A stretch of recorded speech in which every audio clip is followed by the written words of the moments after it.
අට පෙබරවාරි 2 වෙනිදා විදේශගතින් අපේ රුවන්වැලිගේ පුතා සාක්ෂියක් දරන්න කියලා ෆෝන් එකට එවලා තිබුණා. මම ඉතින් ඕක හැමදාම ඉරිදාට දරන්න ඕන කියලා මෙතන තියෙන එකල උඩින් අහක් කියලා යනවා. ඉතින් රාජිකා ඒක පෙන්නයි මට ඒ ෆොටෝස් ටිකක් දාලා තිබ්බා. ඒ අසනීප හිටියා. ඒ අසනීපේ ෆොටෝ ගහලා තිබුණා. ඒක ඊට පස්සේ තවත් වැඩි වෙලා තිබුණා. රාජිකනේ. හරි. ඊට පස්සේ මට මෙහෙම ඒ සාක්ෂිය එයා ටයිප් කරලා ඉවලා තියෙනවා. ජේසුස්විටයි පාස්ටර්. දැන් මට හොඳටම සුවයි. පාස්ටර් අංකල් යාඥා කරාට පස්සේ මං 20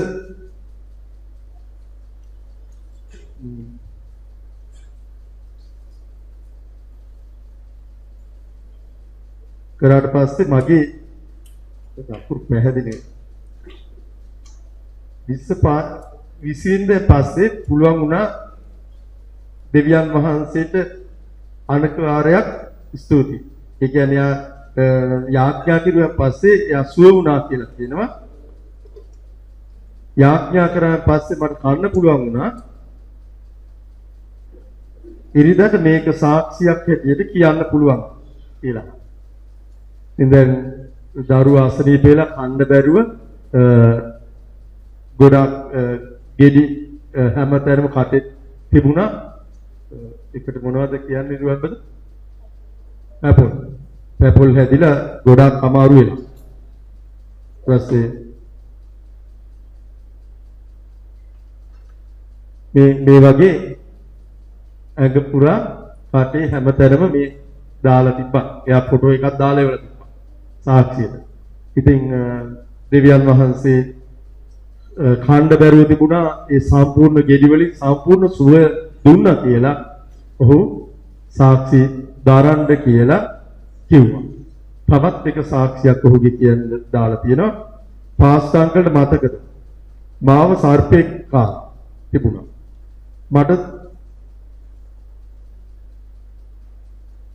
මට දවස් ගාණක් නැගිටින්න බැරි වුණා. එදා පාස්ටර් අංකල් මට යාඥා කරද්දී මම එක විනාඩියක් නැගිටලා ඒ වෙලේම මම ඇවිත්තා. එදා දවසක් දෙවියන් වහන්සේ ස්තුති වෙන්න ඕනේ. පාස්ටර් අංකල්ට පුළුවන් නම් ඉරිදට මේ සාක්ෂිය කියන්න. ඒ අවුරුදු කිහිපයකට උඩදී මම ඉතින් අවුරුදු 7ක් වගේ ඇති අවුරුදු 7කට උඩදී සර්පෙක් දෂ්ට කළා. ඒ සර්පෙක් දෂ්ට කරුවන් පස්සේ යාඥා කරන්න ඒ ස්ථානට ගියා. යාඥා කරාන් පස්සේ ඒ සර්ප විස නැති වෙලා ඇවිදින්න බැරුව වේදනාව හිතේ කෙනා එවෙලෙම ඇවිදින්න ගත්තා. සම්පූර්ණ සුවය ලැබුවා. ඉතින් දෙවියන් වහන්සේට මේ සාක්ෂි විදේශගත ඉන්න අපේ නිල් මිනිස්ටර්ගේ රුවන්වැලිගේ පුතා ඔහු දරන ඔහුට ලොකු විශ්වාසයක් තියෙනවා. ගොඩාක් දේවල් යාඥා කරමින් සාක්ෂි ලබනවා. ඉතින් මම මෙහි කියන්නේ නැතිද ඔහු මට කියන්න කියලා එවන. ඒ වගේ මේ සභාව තුළ බොහෝ සාක්ෂි තියෙනවා. මම දන්නවා ගොඩාක් දේවල් ලොකු සාක්ෂි. පුදුම වෙන දේවල්. ඉතින් ගොඩක් අය ලැජ්ජයි මේ සාක්ෂි දරන්න. එහෙම ලැජ්ජ නම් මෙහෙම ලියලා හරින් දෙන්න අපි සාක්ෂියක් දාන්න. තේරුණා නේද? මොකද්ද හේතුව? දෙවියන් වහන්සේ සාක්ෂි දරන්නන් උන්වහන්සේගේ මහිමය කොට ගණන් ගන්නවා. උන්වහන්සේ යමක් කරන්නේ උන්වහන්සේව මහිමයටපත් වෙන්න මොකක්ද අනිත් අයත් ඒ කරුණකගෙන දෙවියන් වහන්සේ වෙත ලං වෙනවා. දෙවියන් වහන්සේ ප්‍රශංසා වේවා. ඒ සාක්ෂිය ගැන අපි දෙවියන් වහන්සේට ගෞරවය දෙනවා. ඊළඟට දෙය තමයි මම මෙතන ඉද්දී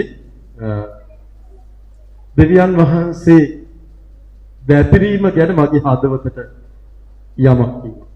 කුඩා දරුවෝ ඉස්සලා දුවගෙන ඇවිල්ලා ඔවුන් යම් ආකාරයෙන් යමක් අවබෝධ නැති වුණත් වපුරන්න පුරුදු වෙනවා.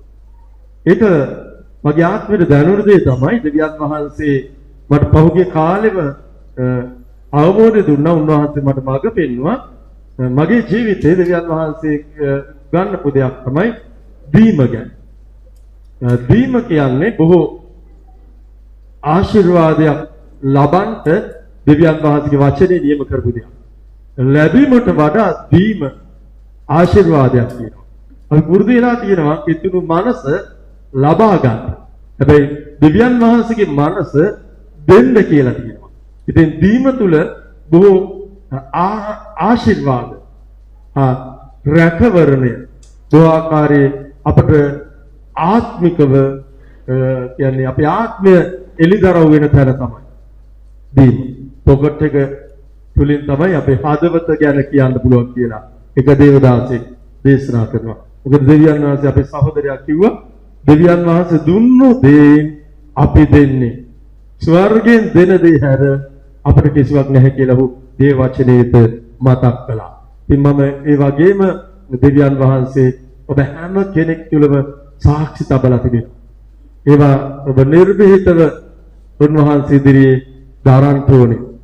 සාක්ෂි දැරුවේ නැත්නම් ඒක එච්චර හොඳ දෙයක් නෙමෙයි. සාක්ෂි දරන එක උන්වහන්සේ බලාපොරොත්තු වෙනවා. තව අද කාලයකට පස්සේ තමයි සහෝදරිය මම අසනීපයි කියලා අත ගන්න දැන් මාස ගණනාවක් මට සහනයක් දුන්නා මේක උදෑසන වත්ත සම්පූර්ණ හරි අලංකාරව අද කාලයකට පස්සේ මම ආයෙත් මට තේරෙනවා කාලෙකින් කරන හින්දා ටිකක් ඒක ලොකු වැඩක් කියලා. ඊට පස්සේ හැමදාම කරනවට වගේ ඉස්සර ගාණක් නැහැ. මේ කාලයකට පස්සේ වැඩ කරද්දී ටිකක් ඒක ප්‍රමාදයි කාලය යනවා දැන් පුරුදු නැහැ. ඉතින් ඇයව දෙවියන් වහන්සේගේ කාර්යභාරයකට පත් කළා තිබ්බා. ඉතින් ඒක ස්වාමීන් වහන්සේ අද අතපසුනත් ඇයට අනුග්‍රහය දෙයි දෙවියන් වහන්සේ. ප්‍රභාත් අද ඇවිල්ලා ඊට පස්සේ උදව් වුණා දෙවියන් වහන්සේ ප්‍රශංසා කරනවා. අපි අද බලන්න යනවා බොහෝ වෙලාවට ලෙඩ දුක් කරදර ගැන. අපිට ලෙඩ දුක් කරදර ඇති වෙනවනේ. එහෙම නැහැ කියලා බයිබලයේ කියලා නැහැ. අමාරුකම් අපිට වේදනාත්මක අත්දැකීම් එන්න පුළුවන් කියලා බයිබලයේ පැහැදිලිව අපට සඳහන් කරනවා. ඒතර මේවා එක්කලා දෙවියන් වහන්සේට අපි කියනවා දිව්‍යමය පරමාර්ථයක් තියෙනවා. දිව්‍යමය කියන්නේ දෙවියන් වහන්සේගෙන් වූ පරමාර්ථයක් තිබෙනවා. ඔබේ රෝගය, පීඩාව, ප්‍රශ්නය, හර්ධරය තුල දිව්‍යමය පරමාර්ථයක් තිබෙන බව ඔබ වටහා ගන්න හිටියොත් ඔබ එතනදී ධෛර්යමත් වේ. දැන් මම නිතර දකින්න දේ තමයි අභියෝගමාත්මක කාලවත් අභියෝගය එනවා. ඉතින් මම අභියෝගයේදී ඉස්සර පරිණත නැහැ දැනුම නැහැ. එතකොට මට හරි වියුල් ස්වභාවයක් තියෙනවා. අභියෝගයේදී. හැබැයි උන්වහන්සේගේ වචනය මඟ පෙන්වීම අවබෝධ වුණාන් පස්සේ ඒ අභියෝග මාතේ දෙවියන් වහන්සේ මාව සැලසුම් කරන එක මම දැක්කා. උන්වහන්සේ ප්ලෑන් කරනවා උන්වහන්සේගේ වැඩේට. ඔබට තියෙන අමාරු අත්දැකීම ඔබ කනස්සලු වෙන්නේ නැහැ. ඒ අත්දැකීම තුලත් ඔබට යහපතක් වෙන්න තියෙනවා කියලා ඔබ දන්නවා නම්. ඒක දන්නේ නැති නම් තමයි ඔබ කනස්සලු භාවයට පත් වෙන්නේ. ඒ කාලය තුල අත්දැකීමක යද්දී සමහර අත්දැකීම් වල ගියා ලොකු අමාරුයි. එතකොට හිතෙනවා දෙවියන් වහන්සේ කෝ මෙච්චර සේවය කරනවා, යාඥා කරනවා, මනුස්සයට උපදෙස් දෙනවා. ස්වාමිනේ මම මෙහෙම මේ වටපිටාව තුල තනියම වෙලා කොහොමද ගත කරන්නේ? දැන් සේවය කරන එක එච්චර හොඳ නැහැ වගේ මට දැනෙනවා කියලා මට හිතුණා. හැබැයි ඒ කාලේ පහු කරන් ආවන් පස්සේ දෙවියන් වහන්සේ එදා මට අවබෝධ නොදුන්නු දැනගැන්මක් ලබා ගන්න බැරුව ඒ ප්‍රශ්න කාලේ පහු කළ ටික කාලයක පස්සේ ආයෙත් අතීතේ දීලා බලද්දි බලන හිතනවා ඒ ප්‍රශ්නේ ආපු නිසා ස්වාමිනී ඔබට ස්තුතියි කියලා කියන්න පුළුවන්. සමහර ප්‍රශ්න අපේ ජීවිතේ අපේ ජීවිතයේ ජයග්‍රහණයට අපව ගෙනියන්නට කාරණාවක් වෙනවා. තේරුණා නේද? සමහර ප්‍රශ්න අපේ ජීවිතේ ඉහළට ගෙනියන්න අපව ශක්තිමත් කරන්න කාරණයක් වෙලා තිබ්බා. හැබැයි ප්‍රශ්නෙට මුහුණ දෙද්දි එදා දෙවියන් වහන්සේට බැනින්න ඇති. දෙවියන් වහන්සේට දොස් කියන්න ඇති. මෙච්චර ඇයි මෙහෙම මඩවන්න දෙන්නේ ස්වාමිනේ? ඔබ නැද්ද කියලා අහන්න ඇති. එහෙම වෙන්නේ නැති ඉඳ නැද්ද? මේ හැරලා බලන්න. සමහර දේවල් වලට මුහුණ දුන්න නිසා ඔබ අද ගොඩාක් බලවත් ශක්තිමත් කෙනෙක් හැටියට ඔබ ජීවත් වෙනවා. ප්‍රශ්නය යහපතයි කියලා කියන එක අතකින් හොඳයි. හැබැයි ඔබ ඉල්ලලා ප්‍රශ්න ගන්න යන්න එපා. 2 කොරින්ති 12:7 බලනවා.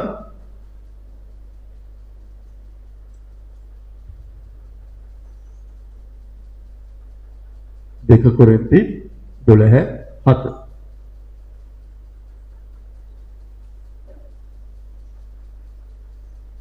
දැන් මේක පාවුලුස් සුදෝ පාවුල්තුමා දන්නවා.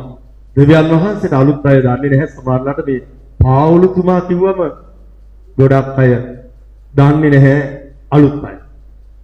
මේ දෙවියන් වහන්සේට ගොඩක් සමීප වෙලා හිටිය මිනිස්සෙක්. මේ දෙවියන් වහන්සේ නොදන්නා කාලේ කිතුරුවන්ට පීඩා කළා. දෙවියන් වහන්සේ අදහගෙන හිටියව මිනිස්යන්ව දෙවියන් වහන්සේෙන් ඈත් කරන්න ඒවකට හිටියව යුදවරු එක්කලා යුද පූජකයෝ එක්කලා සැලසුම් කරා. කිතුරුව මරන්නට කිතුරු කමට ආව නිසා අදහිල්ල නිසා කිතුරුවන්ව පීඩා කළ මරන්න ප්‍රමුඛතාවය ගත්තා නායකත්ව ගත්තා කෙනෙක් තමයි මේ පාවුලු කියන්නේ. මේ පාවුලුතුමාට යම් දවසක් දෙවියන් වහන්සේ එළිදරව් වෙනවා මුණ ගැහෙනවා. මේ දාවරුතුමා එළිදරව් තුල මුණ ගැහිම තුල දෙවියන් වහන්සේගේ ප්‍රකාශ වීම තුල අර දෙන්නට ඉස්සරහෙන් හරි පෑන්නයක් ගාවින් දෙන පොඩි කෙනෙක් ඉන්නවා. සරබද බලන්න ඉන්න පෑන්නයක් හරි බලලා සීට් එක.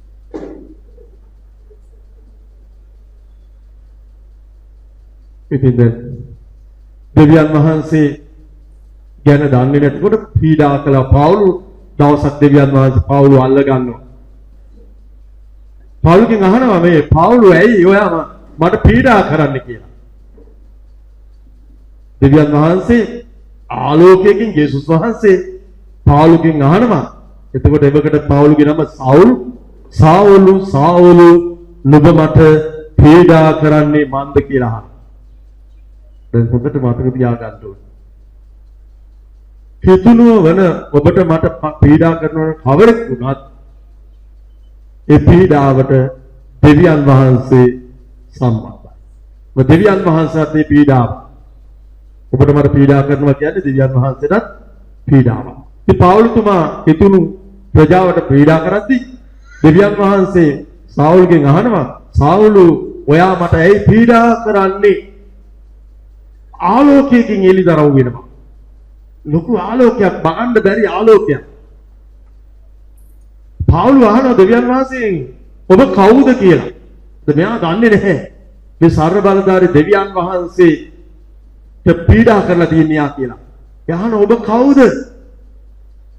නුඹ පීඩා කරනව ජේසුස් මමයි කියලා කියනවා. ඔබ මම කොච්චර භාග්‍යවන්ත මිනිස්සුද කියලා බලන්න. ඔබට මම කවුරු හරි වේදනාත්මක පීඩා අමාරුකම් ඉන්න බලපෑම් කරද්දී ඒ බලපෑම උන්වහන්සේටත් බලපෑමක් වෙනවා කියලා උන්වහන්සේ බාර ගන්නවා. ඒක අපි එක්කලා උන්වහන්සේ දුකේදී අපේ කඳුලේදී අපේ වේදනාවේදී අපේ රෝගයේදී උන්වහන්සේ අපි එක්කලා ඉන්න දෙවියන් වහන්සේ බව අපි දැනගන්න ඕනේ. එතකොට රෝගයේදී ඉන්නවා නම් පීඩාවේ ඉතාමත් අමාරු අත්දැකීමේ ඉන්නවා නම් මං තේරුම් ගත්තා රෝගය නිසා මාව විනාශ වෙලා මැරලා අමාරු කමට යන්නේ නැහැ. ඒ රෝගය තුල උන්වහන්සේ ඉඳින් මගේ ජීවිතේ උන්වහන්සේගේ පරමාර්ථයට රැගෙන යනවා සැලසුම් කරනවා කියලා මම දැනගත්තා. තේරුණාද? යම් අමාරුකම් හිඟකම් අපහසුකම් එන්න ඉඩහරලා උන්වහන්සේ මාත් කරලා ඉන්නවා. ඔබ දන්නවද ඔබට හිඟකම් තියෙද්දි අමාරුම ඔබව පොන් වෙලා තියෙන අත්දැකීම උන්වහන්සේ ඔබ එක්කලා ඉන්න බව ඔබ දන්නවද? ඔබ එක්කලා ඉන්නවා. ඒ අත්දැකීම උන්වහන්සේ එන්න බලක්වේ නැහැ. ඔබට හිඟකම එන්න උන්වහන්සේ බලක්වේ නැහැ. හේතුව ඒ තුලත් ඔබ ගැන උන්වහන්සේ සැලැස්මක් තියෙනවා.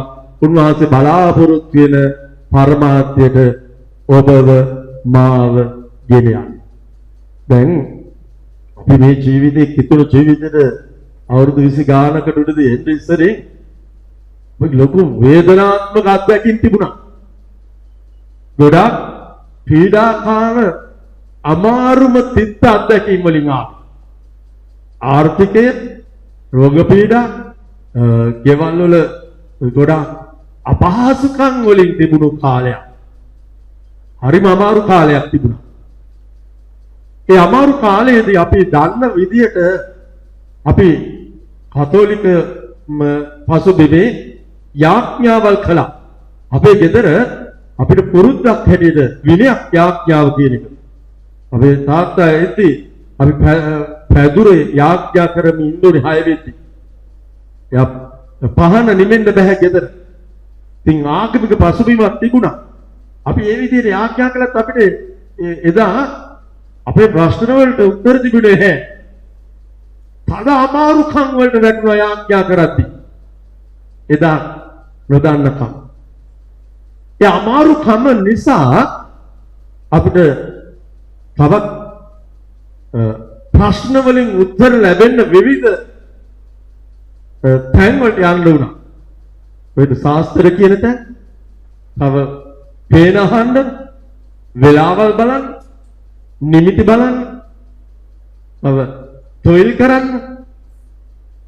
කවුරු හරි කිව්වොත් තියලා අහවල් දෙන හොඳයි මෙහෙම කියනවා එතන විසඳුමක් තියෙනවා කිව්වොත් අපි මේ ප්‍රශ්නෙින්ද හැම තැනම ගියා.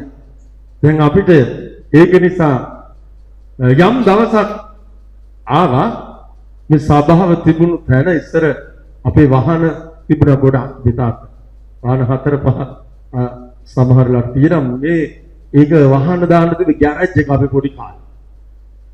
ඒක අපි බංකොලොත් වෙලා ඉද්දි අමාරුකම ඉද්දි කුලියට දෙන ගියක් බාට පත් කරා. ඒ ගෙදර හිටියා යෝල දරුවෙක් එක්කලා. මේ යුවල අවුරුදු එකමාරක දියණියක් එක්කලා හිටියේ. ඒ ස්වාමි පුරුෂයා ආරංචියක් වෙන අය වැඩපොලේදී වහා බීලා කියලා. මොනවාද යා බීවේ වහා දන්නවා? ගිනි වතුර ගියා ගොඩක් අය හිතනවා අර අරක්කු කියලා. අරක්කු නෙමෙයි. ගිනි වතුර ගියා කසිප්පු අරක්කු කියලා හිතනවා. එහෙම නෙමෙයි. රත්තරන් හදද්දී දාන ඇසිඩ් එක පිච්චෙනවා. ඒක ගැහුවම හැම පිච්චිලා යනවා. එයා ඒක පානය කළා. ඊට පස්සේ ආරංචි වුණා ජයවර්ධනපුර ස්පිරිතාලේ එයා ඉන්නවා. වෛද්‍යවරු කියලා තිබ්බා ජීවත් කරන්න බෑ. ජීවත් වුණත් වැඩක් නැහැ. එයාගේ භාර්යාවට ඕන වුණා එයාව ජීවත් කරන්න. ආගමික වතාවක් පවත්වන්න. යම් ආකාරයෙන් එයා ඒ ආගමික ප්‍රධානිය හම්බෙලා ඒ ආයතනේ කියලා තියෙනවා. ගිහිලා අපේ මහත්තයා ස්ත්‍රීතාලේ ඉන්නවා. එයාට යාඥා කරා. එයා කියලා තියෙනවා මරුණම වහබිව්වාට අපි පිටරියවත් දෙන්නේ නැහැ. කොහොමද අපි යාඥා කරන්න කියලා පාරවටු කළා. අමාරුවෙන් එද්දි එයාට කියලා තියෙනවා අහවල් කණ්ඩායමක් ඉන්නවා. ඒ පාස්ටර් කෙනෙක් ඉන්නවා අහවල් කණ්ඩායමේ. එතකොට මේ පාස්ටර්ගේ පුතාව බැදලා ඉන්නේ අපේ චන්ද්‍රිකා. ඉතින් දැන් ඉස්සර දන්නේ නැහැ නේ චන්ද්‍රිකා ගැලිවල දිව්‍ය සැලැස්ම පුදුමයි නේද? දැන් ඒ පාස්ටර් ගිහිල්ලා ජයවර්ධන ස්පිතාලේ යාඥා කළා. අපේ තිලක් පාස්ටර් යාඥා කළාම මැරුණේ නෑ මේ මිනිස්සයා. ඒ සුමානේ මැරුණෙත් නැහැ. මාස 3ක් ගියාම ටිකට් කපාගෙන ආවා. මම දැක්කා ඒ සහෝදරයා. උගුරෙන් කෑම යන්නේ නැහැ. ඔක්කොම ඇලිලා. එකට ඇලිලා. ප්ලාස්ටික් කුණුනාම දැකලා තියෙනවා නේද? ඒ වගේ අය එක්ස්රේ වල ගිය බලනවා එහෙම බෑ. එයාට තියෙනවා ප්ලාස්ටික් සර්ජරි එකක් කළා ඒක ක්‍රමානුකූලව හදන්න කල්යයි කියලා කිව්වා. කුණීලේකින් බීම ಜಾති වලින් තමයි යා නඩත්තුනේ. කුණීලේකින් කැඳ සුත් ಜಾති දෙනවා. යා කණ්ඩාසයි. මම දකින්න යා හපලා ගොඩාක් කෑම නාස්ති කරනවා. ඉතින් මට ඒක හරි අප්‍රසන්නයි ඒ කාලේ හැටියට කේන්ති යන මේ මිනිස්සයා ගෙදර හරි අමාරු යන්නේ බඩටත් නැහැ මිනිහටත් නෑ අපරාධි නාස්ති කරනවා කියලා මට හිතුණා. එයාට ඇදහිල්ලක් තිබිලා තියෙනවා. එයා හිතුවා දෙවියන් වහන්සේ සුවය දෙයි කියලා. යම් ආකාරයකින් එයා ඔපරේෂන් එකක් නොකරම ගිලෙන්න ගත්ත කාලයක් ඇති කෑම ගිලෙන්න ගත්තා. කණ්ඩ ගත්ත කතා කරන්න අමාරු විදිය කතා කරන්න ගත්තා. පස්සේ අපි දැක්ක දේ තමයි දිවේ කටේවත් කොහෙවත් ඇසිඩ් වලින් පිච්චිච්ච ලකුණක්වත් නැති විදියට සුවේලා තියෙනවා අවුරුද්දක් යද්දී. අපි මේ අත්දැකීම දැකලා ඒ කාලය තුල අපිට ප්‍රශ්න නිසා අපේ අම්මා ඒ ප්‍රශ්න වලින් දැකලා අපි කොහේ හරි කෙනෙක් හොයනවනේ උත්තරයක් එන්න ඒ අයගේ බලලා ඒ පාස්ටර්ලා මේ එනවා ඒ ගෙදරට යාත්‍රා කරන අම්මත් එනවා අපේ ගෙදරටත් අඬගාගත්තා. ඒ ප්‍රශ්න අපිව දෙවියන් වහන්සේ ගැරවීමට ගේන්න කාරණයක් කළා. එදා එහෙම ප්‍රශ්න නැත්නම් අපිට එදා අමාරුකම තිබුණ නැත්නම් එදා අපි ගොඩාක් මේ තිබුණු ව්‍යාපාර ගොඩාක් සාර්ථක වෙලා තිබ්බනම් ඉස්සර යෙහෙලිය කියලා පත්තරයක් තිබ්බ ලංකාවේ ප්‍රසිද්ධ. ඒක අපේ තාත්තට අයිති තිබුණා. තව ගාමන් තිබුණා රටේ ඉඳන් ගෙඩි ගෙන්වා ගොඩාක් දේවල් තිබුණා. වාහනම ඒ කාලේ වෑන් තිබුණා වරායේ දුවන 80 ගණන් වල ආදායම තිබුණා.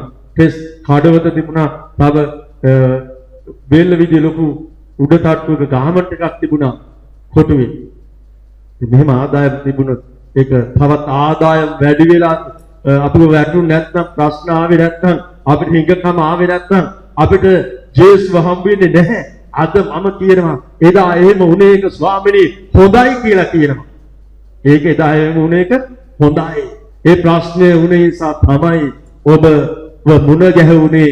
එහෙම නැත්නම් අපි විනාශ වෙනවා ස්වාමිනී. එහෙම නැත්නම් අපි දැඩි හිත් ඇති මිනිස්සු අනිත් අයට කරුණාව දයාව පෙන්වන්නේ නැහැ. අනිත් අයට ප්‍රේමය දක්වන්නේ නැහැ. ඉවසිලිවන්ත යටහත් අය වෙන්නේ නැහැ. එදා ඔබ එහෙම වෙන්න සැලැස්සුව එක ගැන සුදේ කියලා මම කියනවා උන්වහන්සේට. ඒ සමහර වෙලාවට ඔබේ අත්දැකීම් මේ වගේ වෙන්න පුළුවන්. සමහර වෙලාවට ඔබ පැත්තේ ජීවිතේට පිළිතුරක්ම නැති වෙලාවේදී අමාරුම තැන දෙවියන් වහන්සේ ඔබට එළිදරව් වෙන්නේ. ඒ උන්වහන්සේ ඔබ ගැන බයිබලයේ කියනවා ඒක නිකන් අහම්බෙන් ඔබව උන්වහන්සේට මුණ ගැහුණා නෙමෙයි කියලා බයිබලයේ කියනවා.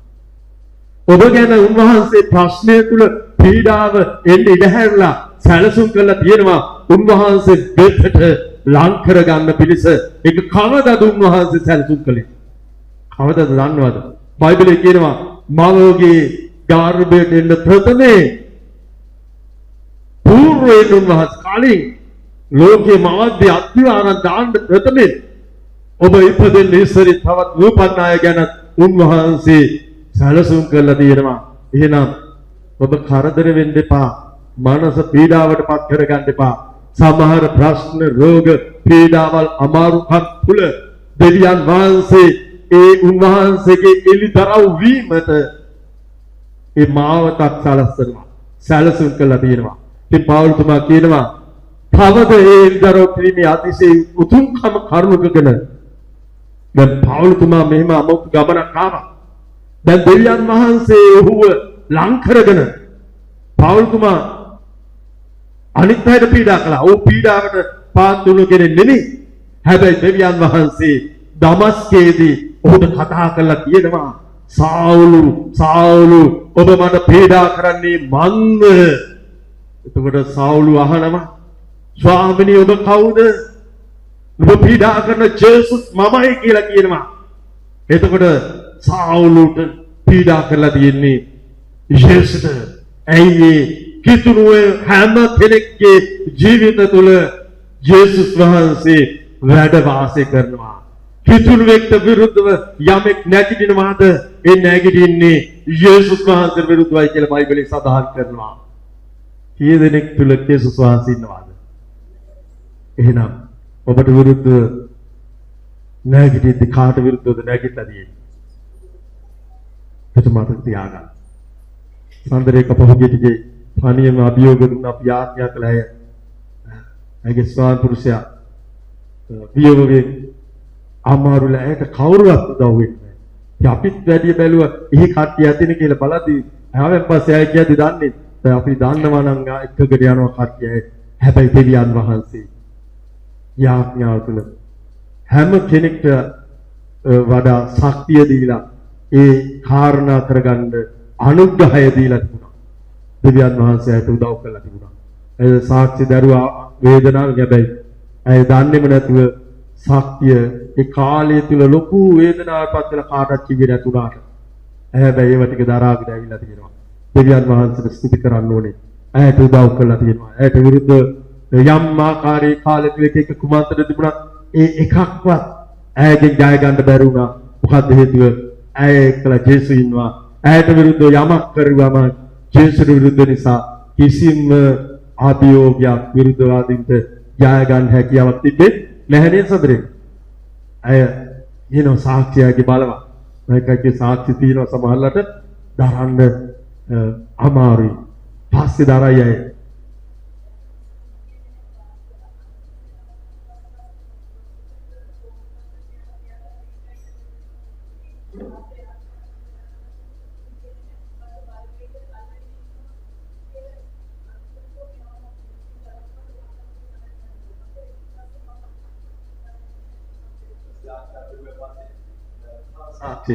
දැයගේ ස්වයංපුරුෂය අශ්වනීප වෙලා අසාධ්‍ය මුල්ම වකුගඩුව අමාරු වෙලා ඉද්දි යාඥා කරද්දි සඳරේ කකුව දැන් හොඳයි කියලා කාලයකට පස්සේ කොහොම හරි ඔහු නැවත ඊට පස්සේ සභාවට අපු මුණ ගැවුන සඳරේ කකුව අපි ගෙදරට ගිහලා යාඥා කරමු කියලා අපිට මුණ ගැවුන්නේ නැහැ ඌ ඊට පස්සේ කොහොම හරි ඔහුට ගැලවීම ලබා ගන්න බැරි වුණා.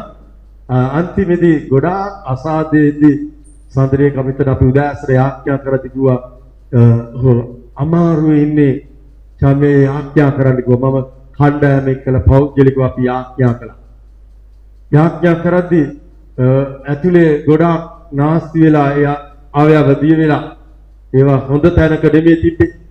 හැබැයි හතර පාරක් පණ ගියා. හතර පාරම පණ ඇවිල්ලා තියෙනවා. දොස්තරලා කියලා තියෙනවා මෙයා මොන හරි බලවේගයක් මෙයා වල්ලගෙන ඉන්නවා. මගේ මෙසින් ගැලෙව්වොත් කොහොම තත්ත්වයටපත් වෙයි? සහෝදරිය මට ඇවිල්ලා කිව්වා මේක තත්ත්වේ කියලා කිව්වා. ඊට පස්සේ මම ස්වාමීන් වහන්සේගේ ස්වාමීන්ගේ කැමැත්තට සහෝදරයා බාර කරනවා. ප්‍රාණය ආත්ම ශරීරය ඔබට බාරයි කියලා පැය භාගයක් යන්න ඉස්සරින් සඳරේ කාණ්ඩනවා ශම්‍යයේ පණ ගියා. දෙවියන් වහන්සේගේ අනුමැතිය නැතිව ඔබ මාගේ වචනේ නැතුව පොළොවේ යම් දේවල් සිද්ධ වෙන්නේ නැහැ කියන එක සමහර වෙලාවෙදී උන්වහන්සේ අපි එක්කලා ඉඳගෙන ඔප්පු කරනවා. මන තියාගන්නත් උන්වහන්සේ ඉදිරියේ අපේ මුඛේ වචනේ බලවත් නිදහස් කරන්නත් ඒක බලවත් කියන එක කියනවා. ඇගේ සාක්ෂි බොහොම තියෙන ඉදිරියේදී ඇය දරයි. ඒ පීඩා කාලයෙන් පස්සේ ඇයට ස්වාමීන් වහන්සේ අනාර්ගේ සැලැස්මක් කියලා තියෙනවා. ඒ සැලැස්මට ඇය ගෙනියන්නේ. ඉතින් මේ දැන් ඒ පාවුලු දැන් දෙවියන් වහන්සේ වෙතට ආවා. ඇවිල්ලා මෙයාම ගොඩාක් දෙවියන් වහන්සේ කාරණාවලින් පීඩා අමාරු කම්කටොළු කාලවල ගත කරන්න ඉඩ හැරියා. මෙයා දෙවියන් වහන්සේ වෙතට ආවට පස්සේ දැන් මෙයා යුදෙව් සමාජයේ පරිසරයක් වෙලා හිටියා. පූජකෙක් පරිසරයක් කියලා කියන්නේ පූජක පැලැන්තියේ පිළිගත්ත හරියට අර කැබිනට් මණ්ඩලයේ වගේ ඒ යුදා පරිපාලනයේ තිබ්බේ ආගමික පාලනයක්. ඒ පාලනේ කැබිනට් මණ්ඩලයේ අමාත්‍යවරයෙක් වගේ තමයි මේ පවුල්තුමාට තිබුණු තැන. හැබැයි ඔහු ක්‍රිස්තුස් වහන්සේව මුණ ගැහෙනවා. ක්‍රිස්තුස් වහන්සේම දමස්කේදී උට එළිදරව් වීම නිසා. ඊට පස්සේ ඔහු ක්‍රිස්තුස් වහන්සේ අදහගෙන ක්‍රිස්තුස් වහන්සේ අදහගත්තන් අය කළා. ඇසුරට ඇවිල්ලා ක්‍රිස්තුස් වහන්සේ ගැන මනුස්සයට දේශනා කරන්න, මනුස්සයට සාක්ෂි දරන්න යද්දී මේ යුදෙව් ආගමේ සංස්ථාව පූජක පැලැන්ති බලවත් මනුස්සයන් මරන්න, ක්‍රිස්තුස් වහන්සේ මරන්න තරම් ඒගොල්ලෝ බලවත් වෙලා හිටියා. යුදෙව් ආගමික පූජකයෝ, උත්තම පූජකයා, පරිසවරු මේ ලියන්නු ඒ කණ්ඩායම පාර්ලිමේන්තු ව්‍යවස්ථාව අධිකරණේ වගේ තමයි එදා තිබුණේ. ක්‍රිස්තුස් වහන්සේවත් හෙරොද්ද බලපෑමක් කළා. කුරුසේ ඇනගස්වන්න තරම් මේ කණ්ඩායම බලවත් වෙලා හිටියා. මේ පවුලුතුමත් මේ කණ්ඩායමේ හිටියව කෙනෙක් ඒ දවස්වල. දැන් මේ පවුලුතුමා ක්‍රිස්තුස් වහන්සේ අදහගත්තා කිව්වම මෙයා යාගමික සංස්ථාවෙන් නිරපලා මෙයාව සතුරෙක් හැටියට ගණන් අරගෙන මෙයාවත් දැන් මරණයට පත් කරන්න ඕනි කියලා යාගමික කණ්ඩායම තීරණය කරනවා. මෙයා බොහෝ පීඩාකාර තත්ත්වෙන් දැන් යාට තිබුණා තානාන්තරේ නැහැ පරිසවරු. මෙයාට රෝම පුරදැසිය තිබා යාට දැන් ඒක ගාණක් නැහැ. මෙයාට පිළිගැනීමක් නැහැ. දැන් මෙයා සැඟවෙනවා ජීවිතය ආරක්ෂා කරගන්න ඕනේ කියලා. මෙයාව අවුරුදු 14කට අරාබි දේශයේ විවිධාකාර කම්කටොළු දුක් වේදනා මාධ්‍යයේ ජීවත් වෙන්න ගන්නවා. ජීවත් වෙලා ක්‍රිස්තුස් වහන්සේව මුණ ගැහිලා එළිදර වුණාම ඔහු තුන්වෙනි ස්වර්ගයට ඔහු ඔසව ගන්න යම් වෙලාවක යම් ආත්මික අත්දැකීම් දෙවියන් වහන්සේ කළා සාකච්ඡා කරන්නට එළිදරව් කරන්නට. මේ තුන්වෙනි ස්වර්ගයට ඔසවා ගත්තා වූ පළවෙනි ගෝලයා මං හැටියට දන්නේ. වෙන අය ගැන ලියවිලා නැහැ. එච්චර ආත්මික අත්දැකීම් තියෙනවා. ක්‍රිස්තුස් වහන්සේගේ අභිරහස්, දෙවියන් වහන්සේගේ රාජ්‍යයේ රහස් මේ මිනිසයාට දෙවියන් වහන්සේ එළිදරව් කරලා තිබුණා. කොච්චර බලවත් මිනිස්සුද පීඩා කරන මිනිසයා දැන් ගැලවීම ලැබලා. ගැලවීම ලැබලා මොකද වෙන්නේ? පීඩාවටපත් වෙනවා මෙයාට. වේදනාවටපත් වෙනවා. හැබැයි ඒ වේදනාව පීඩාව මාතේ පවුලුතුමා ස්වර්ගයට යන්න තරම්, තුන්වෙනි ස්වර්ගයට එස වෙන්න තරම් බලවත් මිනිසෙක් බවට ඒ පීඩාව, වේදනාව, කම්කටොළුව බලවත් වුණා. දැන් ඒ පවුලුතුමා දැන් කියනවා මෙහෙම. තවද එළිදරව් කිරීමේ අතිශය උතුම් කරුණු කරගෙන දැන් පවුලුතුමාට අතිශයින් මිනිස්යන්ගේද දෙවියන් වහන්සේගේ රහස් උතුම් ලෙස එළිදරව් කර වෙනවා. අනිත් අයට වඩා හොඳට පාවිච්චි වෙනවා. හොඳ අනාගත වාක්‍ය කියවෙනවා ඇති. පුදුම හාස්‍යරමත් දේවල් ඔහුගේ අතින් වෙනවා. එතකොට පවුල්තුමා පමණට වඩා උසස් නොවන පිරිස දැන් ඒව එද්දී දැන් මම පාස්ටර්නේ මම අනාගත වාක්‍ය කියයි සුවේදේ තව මගේ අතින් ගොඩාක් දේවල් එහෙම වෙද්දි සෙනග මට ගොඩාක් ගෞරව කරන්න ගන්න. පිළිගන්න ගන්නවා නේද? එතකොට මට මොකක් වෙයිද? මොනව වේරවද මම? දැන් කට්ටිය බුදු පූජාවල් කරන්න ගන්නවා නේද? වැරදිලා සෙනගට මම දෙවියන් වහන්සේ කියලා හිතලා අර කතරගම දේවාලේ වගේ පූජාවක් ඉස්සගෙන ඉඳ ගන්නවා ඊට පස්සේ පාස්ටර් බලන් ඉන්නේ. දැන් මොකක්ද වෙන්නේ එතකොට මම දන්නේම නැතුව උඩඟු මිනිස්සෙක් වෙනවා. දැන් දෙවියන් වහන්සේ දන්නවා මිනිස්සු ගැන පවුලුතුමාවත් උඩඟු නොවෙන්න. බයිබලයේ කියනවා උඩඟුකම කියන්නේ ලොකුම පාපයක්. ඔය යක්ෂයා කියනෝනේ. එදා යක්ෂයා නෙමෙයි කිව්වේ දෙවියන් වහන්සේ. ලුසිෆර් කියලා අලංකාර නමක් තිබ්බා. එයා ස්වර්ගයේ හිටියේ. එයාගේ ජොබ් එක තමයි දෙවියන් වහන්සේට නමස්කාර කරන්න මෙහෙවන ලීඩර්, වර්ෂිප් ලීඩර්. එයාගේ හිතට උඩුකුකම ආවා. උඩුකුකම නිසා ස්වර්ගයෙන් යාම නිරපුවා. දැන් දෙවියන් වහන්සේ ලුසිෆර් නැති වුණාට ඔබව මාව නැති කරගන්න කැමති නැහැ. විශේෂයෙන්ම පාවුලුතුමාව දෙවියන් වහන්සේ නැති කරගන්න කැමති නැහැ. කද දැන් උඩුකු වෙනවා යාට එළිදරව්. යාව පාවිච්චි වෙනවා. එක එක රටවල් වලට යනවා. පාවුලු ගියාම මලන් පව නැගිටිනවා. පුදුම දේවල් වෙද්දී පාවුලුගේ නම මුළු ආසියාවේම යුරෝපයේම ප්‍රසිද්ධ වෙනවා. ක්‍රිස්තුස් වහන්සේගේ නාමය වගේම පාවුලුට දැනෙන ඒ උඩඟුකම යටත් කරන්නට දෙවියන් වහන්සේ සැලසුමක් දැම්මා. මොකද සැලසුම? තවද ඒ එලිදරව් කිරීම වල අතිශය උතුම්කම් කරුණුකගෙන පමණට වඩා උසස් නොවන පිරිස මට පහර දීමට සාතන්ගේ දූතෙක් වැනි උලක් මාගේ මාංශේ මට දෙන්න ලැබෙය. ඒ පමණට වඩා මා උසස් නොවන පිරිසය. මොකද්ද වෙලා තියෙන්නේ?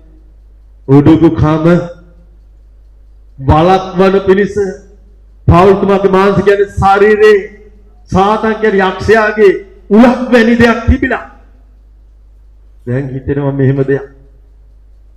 දැන් දේවදාස ඉන්නවනේ සමහර වෙලාවට ලෙඩ රෝග ප්‍රශ්න අමාරුකම් වල යද්දී අදිවිවන්තයන්ට හිතෙනවා එයා ඇයි එහෙම වෙන්නේ? මෙහෙම වෙන්නේ ඇයි? එයා දෙවියන් වහන්සේ ඈත් වෙලාද? නැහැ. දෙවියන් වහන්සේට තියෙනවා දිව්‍යමය සැලැස්ම. අපි පමණට වඩා උඩඟු නොවන පිරිස. පමණට වඩා අපි උඩඟු වෙන්නේ නැතිව යටහත් වෙන්න අපි තුල අර පාවුලුතුමා තුල තිබුවා සාතන්ගේ උලක් වැනි. ඒක රෝගයක් වෙන්න පුළුවන්. බොහෝ අය කියනවා පාවුලුතුමාගේ ඇස්වල තිබුණ දැඩි රෝගයක්. මනුස්සයන්ට බලන්න බැරි තරම් ඇස් වේදනාත්මක අත්දැකීම් තිබුණා. පාවුලුතුමා මොකක්ද කරන්නේ? දැන් ඔබට ප්‍රශ්නයක් එද්දී, හතරදරයක් එද්දී, අමාරුකමක් එද්දී ඔබ මොකද්ද කරන්නේ? ගොඩක් ආත්මිකව දෙවියන් වහන්සේ ලං වුණු අය මොකක්ද කරන්නේ ප්‍රශ්නයක් එද්දී? යාඥා කරනව නේද? පාවුලුතුමා යාඥා කළා. දෙවියන් වහන්සේ පාවුලුතුමා යාඥා කරුවේ පස්සේ මොකද්ද කරුවේ කියලා බලමු. ඊට පස්සේ අට දිව්‍යමය සැලැස්ම හැටියට උනා වේදනාවක් රෝගයක් පාවුලුතුමා තුල එන්නේ හැරලා දෙවියන් වහන්සේ පාවුලුතුමා යාඥා කරනවා කීපාරද? ඒක මා කෙරේ පහවන පිටස. ඒ රෝගය නැත මුල වගේ ඒ ශරීරයේ තිබුණ වේදනාව පහ වෙන්න කියලා කීපාරක් යාඥා කළා පාවුලුතුමා? තුන් පාරක් ස්වාමීන් වහන්සේ ඉල්ලුම් වේවි. මොකද්ද කළා තියෙන්නේ? දෙවියන් වහන්සේ කියලා ස්වාමීනි මගේ මාංශේ කටුව මේ උල මට වේදනාව වැඩි. මේක මගෙන් අහක් කරන්න කියලා තුන් පාරක් දෙවියන් වහන්සේට පාවුලුතුමා යාඥා කළා කියනවා. ඊට පස්සේ නමේ කියනවා දෙවියන් වහන්සේ මොනවද කියන්නේ? දෙවියන් වහන්සේ පාවුලුතුමාට කියනවා පාවුලු මගේ කරුණාව ඔබට සැහැයි. දෙවියන් වහන්සේ කියන්නේ මොකක්ද? මම සුව කරන්නම් කියලා නෙමෙයි කියන්නේ. මගේ කරුණාව ඔබට සැහැයි. ඇයි එහෙම කියන්නේ? මක් නිසාද? දුර්වලකමේදී මාගේ බලය සම්පූර්ණ වන්නේයි මට කීසේක. මොකක්ද වෙන්නේ? අපි අසරණ වගේ අමාරුවේදී තනි වෙද්දී දෙවියන් වහන්සේගේ බලය අපි තුල වැඩි වෙන්න ගන්නවා. අපි ගොඩාක් වෙලෙට මට හොඳ අත්දැකීමක්. මේ තාත්තා ස්පිරිතාලේ හිටියා. මම ගිය සුමානේ බෙදාගත්තා. මම ගිය සුමානේ ඔයගොල්ලෝ එක්කලා සාක්ෂි දරුවෙන් ගොඩක් මම අත්දැක්කා. මම සාක්ෂි දරන දේශනා කරන්න තාත්තා ගිය පාරේදී ඒ ඔපරේෂන් එකට යද්දී යා කෙලින්ම කිරිබත්ගොඩ හොස්පිටල් එකේ ඉඳන් එහෙට ඇඩ්මිට් කළා. ඒ ડોක්ටර් කෙනෙක්ගේ වාට්ටුව දැම්ම මෙයාගේ ලෙඩෙක් නෙමෙයි මෙයාගෙන් channel කළා නෙමෙයි ඉන්න. මෙයාව කවුරු බලන්නේ නැහැ. channel කරුවා විතරයි බලන්නේ. දැන් තවත් මේ වාට්ටුවේ ඉන්න දොස්තර ඉන්න ඒ දොස්තර පැත්තකටවත් එන්නේ නැහැ. මේ දොස්තරයි මේ දොස්තරයි එක්ක පොඩි ආරවුලක් තියෙනවා. මෙයාගේ ලෙඩුන් ගැන නැහැ. දැන් ඔපරේෂන් තියේටර් එකේ අර channel කරලා යන දොස්තරට තමයි සහයෝගය දෙන්නේ. මම කිරුවේදී පළවෙනි දවසේ කකුල අමාරුයි පැය ගාණක් වේදනාවෙන් දැන් ටොලියේ ඉන්නවා. මම යාඥා කරනවා ස්වාමිනී මගේ ආඥාව අහන්න නැද්ද කියලා. යම් වෙලාවක මට මතක් වුණා අපිට දෙවියන් වහන්සේ දීලා තියෙනවා කිතුණු කණ්ඩායමක් සභාවට මම සභාවට දැන්නුවා. ගෲප් එකට දැම්ම අපේ සේවය කරන නායකත්වයට දැන්නුවා. මට නායකලා ඉන්නවා අපේ දේවදාස් කන්නා අපේ නිකායේ ඒගොල්ලන්ට දැන්නුවා. තව මගේ ආත්මික නායකයෝ ඉන්නවා ඒගොල්ලන්ට දැන්නුවා. ඒගොල්ලන්ට යාඥා කරලා දැන්නුවා. පස්සේ හරියටම එදා පැය භාගයක් ඇති මෙයාව ටක් ගාලා ගත්තා. වැඩේට ඔපරේෂන් එකට. ඉතින් මම මෙදා පාර දැන් ගිය පාර අත්දැකීම තියෙනවනේ. දපාර පොඩි තුවාලයක් ආව මම ටක් ගාලා කරදර වෙන්න ඕනේ නැහැ කියලා දොස්තරව channel කරා. හොඳම දොස්තරව දැන් අර වාට්ටුවේ ඉන්න. දැන් දොස්තර බෙහෙත් කිරුව පොඩි තුවාලයක් න්යාව කොට ටක් ගාලා හොදයි කියලා හැබැයි දැන් මම විශ්වාස කරේ කාවද? දැන් මම එදා දුර්වල ඉඳි දෙවියන් වහන්සේ විශ්වාස කරා. දැන් මට දොස්තර හරි ශක්තියක්. දොස්තර ගාවට යන්න පුළුවන් මං කිව්වද දැන් බය වෙන්න එපා. හරි කෙනා අල්ලලා තියෙන්නේ. අපි ගියා. දැන් පොඩි තුවාලෙට පොඩි දෙයක්. 6 පාරක් විතර මාස එකමාරක් විතර ගියා. දොස්තර කිව්වා මේක ටිකක් බරපතල වෙලා පොඩි ඇතුලේ සුද්ධ කරන්න තියෙනවා පොඩ්ඩක් හාරලා. කමක් නැහැ කිව්වා ડોක්ටර් ටක් ගාලා ලියුමක් දුන්නා ලීසින්ස් එකට ගියාම එයාගේ වාහට්ටුවේ මං කිව්වද නඩ බලන්න මුදල් වල බලේ මං කිව්වා පස්සේ මට පස්සේ ඇතුලේ තේරෙන එක වැරදි කියලා. මොකද ගියේ ගමන්ම ඔපරේෂන් තීරණයකට විනාඩි 5ක් නෑ මෙයාව අරගෙන ගියා. දැන් හරි සතුටුයි. මොකද හරි දැන් කිනාව channel කළා. ඔපරේෂන් තීරණයට ගියා. කොමාරි 5 මාර්ගි දා ගියා. රෑ 2 මාර්ගයක කණ්ඩක් තොණ්ඩක් මුකුත් නැහැ. හරෝල ඇරියා අර ડોක්ටර් එක්කලා කට්ටිය මිත්‍රයෝ නෙමෙයි. ඒ ડોක්ටර් කියනවාව ඔපරේෂන් කරන්නේ නැහැ. තියටර් එකේ. හරි ප්‍රශ්නයක් නේ. ඊට කිව්වා ඇවිල්ලා අන්තිමේදී මායි තව ඒ ડોක්ටර්ගේ තව ලෙඩෙක් හිටියා. පහුදා උදේම ගන්නවක මම සතුටු වුණා. පහුදා දැන් පොඩි රෝල්ස් එකක් විතරයි කාලා තියෙන්නේ. පහුදා හණ්ඩේ කිව්වා දෙකා මාටයිල රෝල්ස් එකක් කෑව වතුරවත් නැහැ. පහුදා දෙක පහු වෙන ගුරුත් ගන්නෙ නැහැ. මට මතක් වුණා දැන් දෙවියන් වහන්සේ තමයි ඉන්නේ. මම අපේ ආත්මික නායකයන් සභාවට ඒකෝටම පණිවිඩ දුන්න යාඥා කරන්න කියලා විනාඩි 10ක් ගියේ නෑ. 탁 ගාලා ගත්තා. මම විශ්වාස කළා ස්වාමිනී මගේ ශක්තියෙන් බෑ. මගේ හැකියාවෙන් බෑ. ස්වාමිනී ඔබට විතරයි පුළුවන් කියලා දෙවියන් වහන්සේ කියලා අනිත් අයගේ උදව් වුණ මගේ යාඥා විතර බලවත් නෑ. ස්වාමිනී කරුණා කළ මැනව මම වැරදුනා කියලා කිව්වම 탁 ගාලා අරගත්තා. ඔපරේෂන් එක කරා. බයිබලයේ කියනවා දැන් මෙතන පාවුල්තුමාගේ මත්විසාද දුර්වලකමේදී මාගේ බලය සම්පූර්ණයි මට කීසේක. අපි දුර්වලව හිටි අපට කවුරුත් නැති වෙලාවේදී අපේ හිත කලාන්ත වෙන වෙලාවේදී දෙවියන් වහන්සේ කියනවා දෙවියන් වහන්සේ බලය සම්පූර්ණ වෙනවා. අර මම දොස්තරවත් ඒ තිබුණ වටපිටාවක් විශ්වාස කර කර ඉන්නකම් මම උත්තරයක් නැතුව මගේ හිතෙන් ශක්තිය හිටියා. දැන් හරි දොස්තර හිටියේ. යාරි දොස්තරට බැරි වුණා සුව කරන්නට. මට මතක් වුණා දෙවියන් වහන්සේ සුව කළේ. වෛද්‍යරු ගිය පාරේදී වෛද්‍යරු බලන්නේ නැහැ. පොඩි අය ඇවිල්ලා බලනවා. හැබැයි ඉක්මනින් සුව වුණා. මං ගිය පාර සාක්ෂි දැරුවා. මට දෙවියන් වහන්සේ මතක් කළා උඹේ තාත්තව සුව කළේ මන් නෙමෙයිද? මෙදා පාර ඔබ බැලුවේ මනුස්ස ශක්තියක් නේද? ඒක දඩාට තේරෙන ඉතින් ගියාම දඩා වට කිව්වා ආයෙ channel කරන්න එපා යාවේ. මොකද දෙවියන් වහන්සේව channel කරන්න ඕනේ. කවද අපේ channel එක? දෙවියන් වහන්සේව. මොකක්ද හේතුව? අපිට කවුරුත් නැති වෙලාවේදී තමයි දෙවියන් වහන්සේගේ බලය, උන්වහන්සේගේ අනුග්‍රහය වැඩියෙන් අත්දකින්න පුළුවන් වෙන්නේ. පැහැදිලිද? ඔබ ඒක හොඳට මතක තියාගන්න. අපි ගොඩාක් වෙලට අපි ගාව ඉන්න සත්‍යමත් බලවත් මිනිස්සු වටපිටාව දිහා බලලා අපි හිතනවා මෙයා ඉන්නවනේ අපිට ප්‍රශ්නයක් නැහැ කියලා. අන්තිම දෙවියන් වහන්සේ එයාවත් අහක් කරලා කියනවා මම විතරයි ඉන්නේ කියලා. ඔබ හොඳට බලන්න ඕනේ. ඒක. ඊට පස්සේ එබැවින් යේසුස් වහන්සේගේ සත්‍ය මහකෙරි පීඩන විස මාගේ දුර්වල ගැන කම ගැන ඉතා සන්තෝෂී පාරට කරමි. දැන් පාවුල්තුමා එදා පාරිසවරයෙක් හැටියට බලවත් මිනිසෙක් හැටියට එයා ලියුමක් දුන්නම ලොකු දේවල් කරන්න පුළුවන්. එයා කියන වචනයට යම් දේවල් වෙන්න පුළුවන්. දැන් එයාට කවුරුත් නැහැ. දැන් එයාට ලෙඩ හැදිලා. එයාට අමාරුයි. දැන් දෙවියන් වහන්සේ දුප්පාරක් යාඥා කරනවා. දෙවියන් වහන්සේ කියනවා පවුලුතුමාට පවුලු ඔබට මගේ කරුණාව සැහැයි. රෝගිය තිබ්බර කමක් නැහැ. ඒ රෝගිය තුළ මට සැලැස්මක් තියෙනවා ඔබ කෙරෙහි කියලා කියනවා. ඒ සැලැස්ම මොකක්ද? පවුලු ඔබ උඩතු වුණොත් ඔබ වැටිලා යනවා. පාපයට වැටෙනවා. මගෙන් ඈත් වෙලා යනවා. උඩුකම නිසා. ඒක නිසා ඒක තියෙද්දි පවුලු කියලා කියනවා.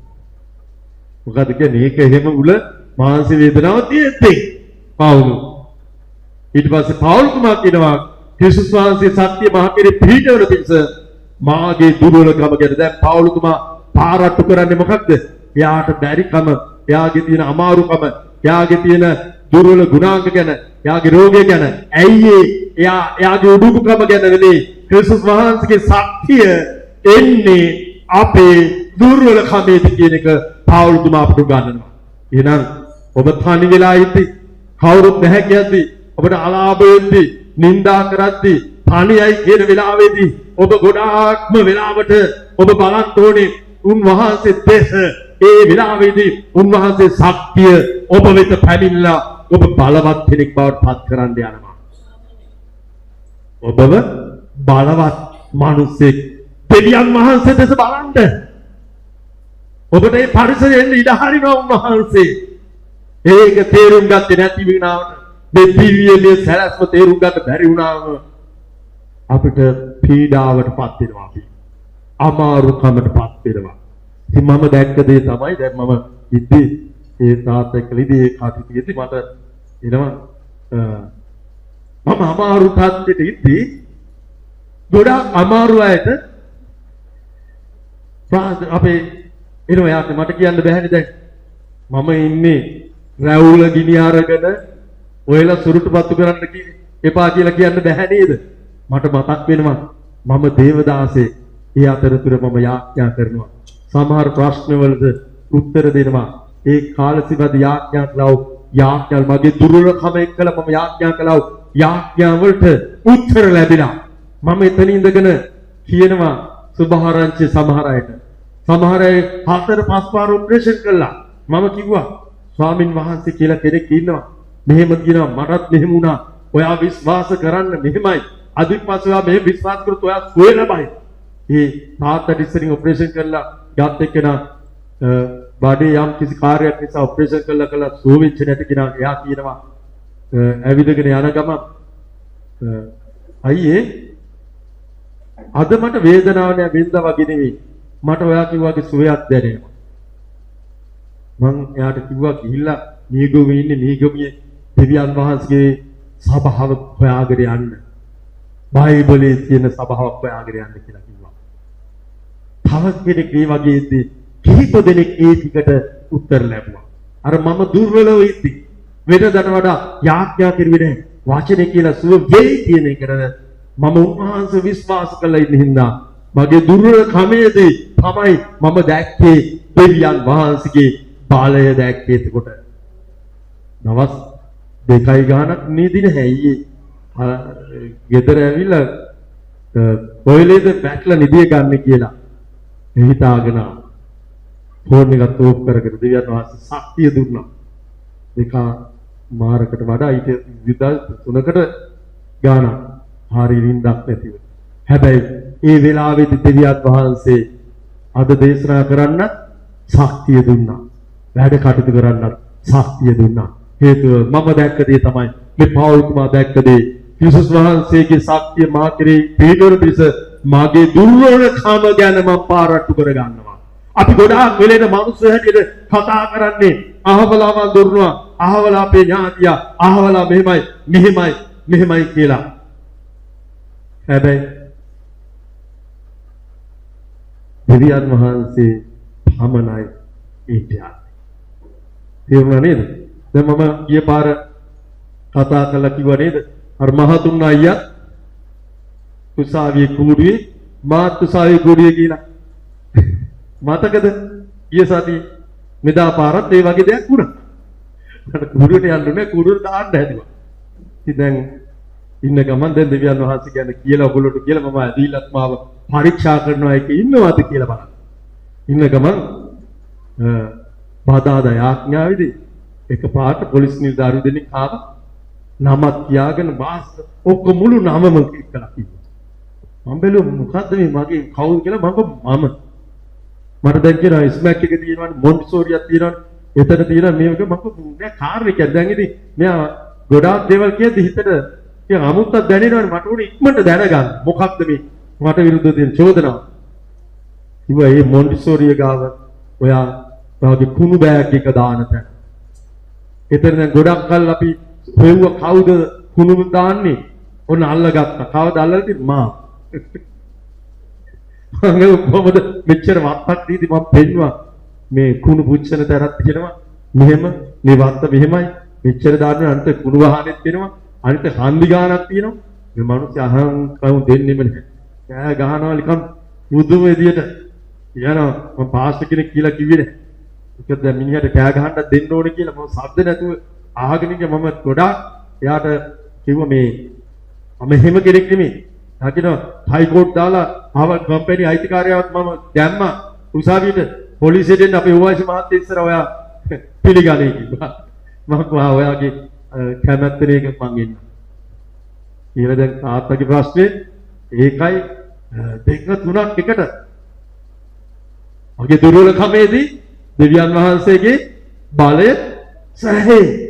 දැන් මොකද මේ මිනිස්සයා හන්දෑ 5ට එන්නකෝ තාත්තව ડોක්ටර් කෙනෙක් ස්කෑන් කරන්න දාලා තියෙනවා ඒ වෙලාවටම හරියට මම කොහෙටද පහුවෙන්දට යන් මේක තියෙනවා දැන් මේ මිනිස්සයා මායක ප්‍රශ්නයක් පටලව ගන්න යන්නේ කවුරු හරි මේ සැලසුම් කරලා එන්න යන්නේ මේක ඔයා පස්සට යන් එදා පහ වුණා මම පොලිසියට ගියා ගිහිල්ලා එහා නැහැ ඊට පස්සේ එතන හිටියා ඒ අංශේ OIC IP කෙනෙක් මම එයාට කතා කරද්දී යාට තේරුණා මේ මිනිස්සයා පුණු දාන මිනිස්සේ නෙමෙයි. මම පාස්ටර් කෙනෙක් කිව්වා පස්සේ එයා මායක මිත්‍ර වෙලා මම කිව්වා පාස්ටර් මේ ඔක මම මේ මිනිස්සට අල්ලා ගන්න. හැබැයි එතන හිටියේ කිව්වම මේ අර මිනිස්සේ පහමාරට එන්න කිව්වනම් නඩු දානවා ඒ මිනිස්සෙන් ගැලවෙන්න බෑ කිව්වා. දැන් OIC කියන දාන්න නැහැ කියලා මම ඊට පස්සේ අරයට කෝල් කිව්වා අර මට එන්න කිව්වේ කියලා. OIC ගේ නම්බරේ අර. ඒ මිනිස්සේ කියන ඉන්න මං එන මං ඉඳලා ගිහලා ඉද්දි මිනිහට තේරුණා වැඩි මමත් දැන් ඉස්සරට වැඩි ඉස්සෙල්ලා ටිකක් යටහත කතයි මම ටිකක් කිව්වා මං එයාට කිව්වා මම ඔයාව දන්න ඔයා මාව දන්නේ නැති වුණාට මං එයාව දන්නවා යම් කාරණයක් නිසා ඒක පාට බය වුණා මිනිහා මොන ගැන මං දැනගෙන ඉන්නවද දන්නේ නැහැ මිනිහා නැගිටලා කිව්වා යන්න ඔයා මං කොහොම හරි අල්ල ගන්නවා කියලා දාපිට කියලා මං කිව්වා අල්ල ගන්න ඕනේ මටත් ඕනේ උකයි කිව්වා දෙවියන් වහන්සේගේ බලය අර දුර්වල අමාරු කමේදී දෙවියන් වහන්සේ ප්‍රකාශ වෙනවා දෙවියන් වහන්සේ අපිට ශක්තිය දෙනවා අමාරු තැනදී උන්වහන්සේ අපිට ශක්තිය දෙනවා මම පාරට්ටු කරගන්න මට ඉස්සර නම් මම ගොඩාක් දේවල් එක්කලා හැබැයි දැන් මම ඊර්ණකට අඳුරන කවුරු හිටියා මොනවා කිරුවත් දෙවියන් වහන්සේ හැර වෙන සත්‍යයක් අල්ලගන්නේ නැහැ ඒක තමයි බලය අපේ තියෙන්නේ ඒක ගැන අපි පාරට්ටු කරගන්න ඕනේ කිසිම හැටියට පාවුල්තුමා කියනවා මාගේ දුර්වලකම ගැන සන්තෝෂයෙන් පාරට්ටු කරගන්නේ දැන් ඔබ සන්තෝෂ වෙන්න ඕනේ මොකක් ගැනද? ඔබ ඉන්නව අමාරු තනි වෙච්ච, හිඟ වෙච්ච අමාරු අත්දැකීම තුළ ඔබ අද සන්තෝෂ වෙන්න ඒ අත්දැකීම දිහා කාලයකට පස්සේ ගොඩ වෙලා බලද්දී ඒ එදා ආපු අත්දැකීම ඔබ බලවත් තැනකට උන්වහන්සේ ගෙනියන්ට සැලසුම් කරලා තිබෙන බව අවබෝධ වෙද්දී තමයි ඔබ දන්නේ යේසු ජීවමානයි කියලා කියන්න ගන්න එතකොටයි. මොකද්ද ඔබ කියන්නේ එතකොට? යේසු ජීවමානයි කියලා කියනවා. එදා අපි එක්කලා තිබුණා පරිසරයේ තිබුණා සත්‍ය මුදල් පිළිගැනීම ඔක්කොම නැතුණාන් පස්සේ තමයි අපි යේසුස් වහන්සේ ස්වාමියා කියලා තීරණය කරගත්තේ පිළිගන්න. යේසුස් ස්වාමියා කියලා පිළිගත්තේ එතකොටයි. අපි එක්කලා වටපිටාවේ මුදල් ව්‍යාපාර මිනිස්සු හැමදේම තියෙද්දි අපේ ව්‍යාපාරයේ ස්වාමියා වුණා අපි එක්කලා ඉන්නව බලවත් මිනිස්සු ස්වාමියා වුණා අපි එක්කලා ඉන්නව ඔය වැදගත් මිනිස්සු ස්වාමියා වුණා ඒව දෙවියන් වහන්සේ ඉවතට යන්න ඉඩ හැරියන් පස්සේ තමයි අපි දැනගත්තේ යේසුස් වහන්සේ පමණක් ස්වාමින් වහන්සේ කියලා. මේ සැලැස්ම දැනගත්තේ නැත්නම් මේ කිතුණු ජීවිතේ හරි අමාරු මොකද අපි මනුස්ස ශක්තිවල් වෙනවා මනුස්ස උපකාර හොයනවා. ඊට පස්සේ අපි බලන්න යනවා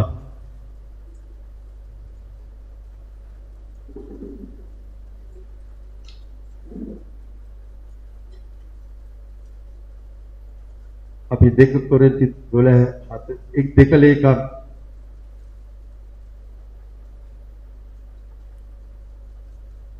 देख लेखन 6:14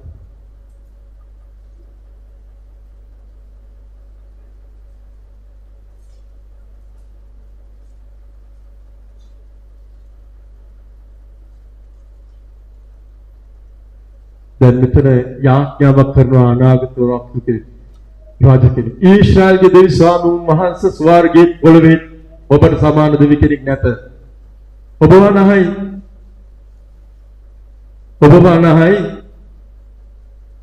ඔබ ඉදී තමුන්ගේ මුළු සිතින් සැසිරෙනා ඔබගේ මේ කරුවන් සමග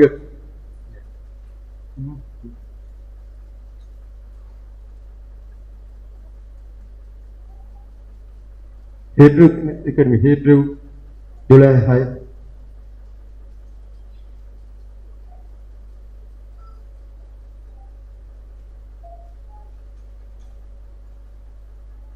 ඔක තිය. දැන් ඊශ්‍රායල් දෙවි ස්වාමීන් වහන්සේ ස්වර්ගයේ පොළවේ ඔබට හරි ඔක කියන. මේ කියමු හරි. මාත්නිසාද ස්වාමීන් වහන්සේට ප්‍රේම කරන අයට උන්වහන්සේ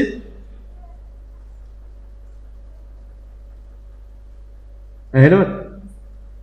දෙවියන් වහන්සේට ආදරය කරන අයට මොනවද කරන්න උනත්? කැමතිද? අපි දන්නේ නැහැ නේද උන්වහන්සේ දඬුවම් කරනවා කියලා. දැන් අපි දරුවෝ ඉන්නවනේ. දරුවන්ට ඔයගොල්ලෝ දඬුවම් කරන්නේ කේන්තියේද? බලන්න නැති වෙලා විනාශ වෙලා ඵලයන් කියලා දහදා දරුවන්ට දඬුවම් කරන්නේ. ඇයි දරුවන්ට දඬුවම් කරන්නේ? ළමයි හොඳට අනර්ග උසස් දරුවම ඉහළින් තියන්න ඕනේ නේද? එහෙමද නැද්ද? උඩින් තියන්න ඕනේ නේද? දෙවියන් වහන්සේ කියනවා උන්වහන්සේ ආදරය කරන අයට මග උන්වහන්සේ ප්‍රේම කරන අයට දෙවියන් වහන්සේ ආදරය කරන අයට උන්වහන්සේ මොනවද කරන්නේ? දඬුවම් කරනවා. දැන් උන්වහන්සේ ඔබට ආදරය නම් මොකද්ද කරන්නේ? දැන් දඬුවම් කරන්නේ කාටද? දරුවන්ට. දරුවෝ වැරදි කෙරුවමනේ. දැන් අපිට ලිඛන් දඬුවම් කරන්නේ නැහැ. දෙවියන් වහන්සේට එකක නැති ජීවිත රටාවක් ගත කරද්දී මොනවද දෙවියන් වහන්සේ කරන්නේ? අපිට දඬුවම් කරන මොකද්ද හේතුව? දෙවියන් වහන්සේ පරමාර්ථයක් තියෙනවා. ඒ දඬුවම තුල දෙවියන් වහන්සේ බලාපොරොත්තු වෙන චරිතය අපේ ජීවිතේ ගොඩනගා ගන්න. පැහැදිලිද?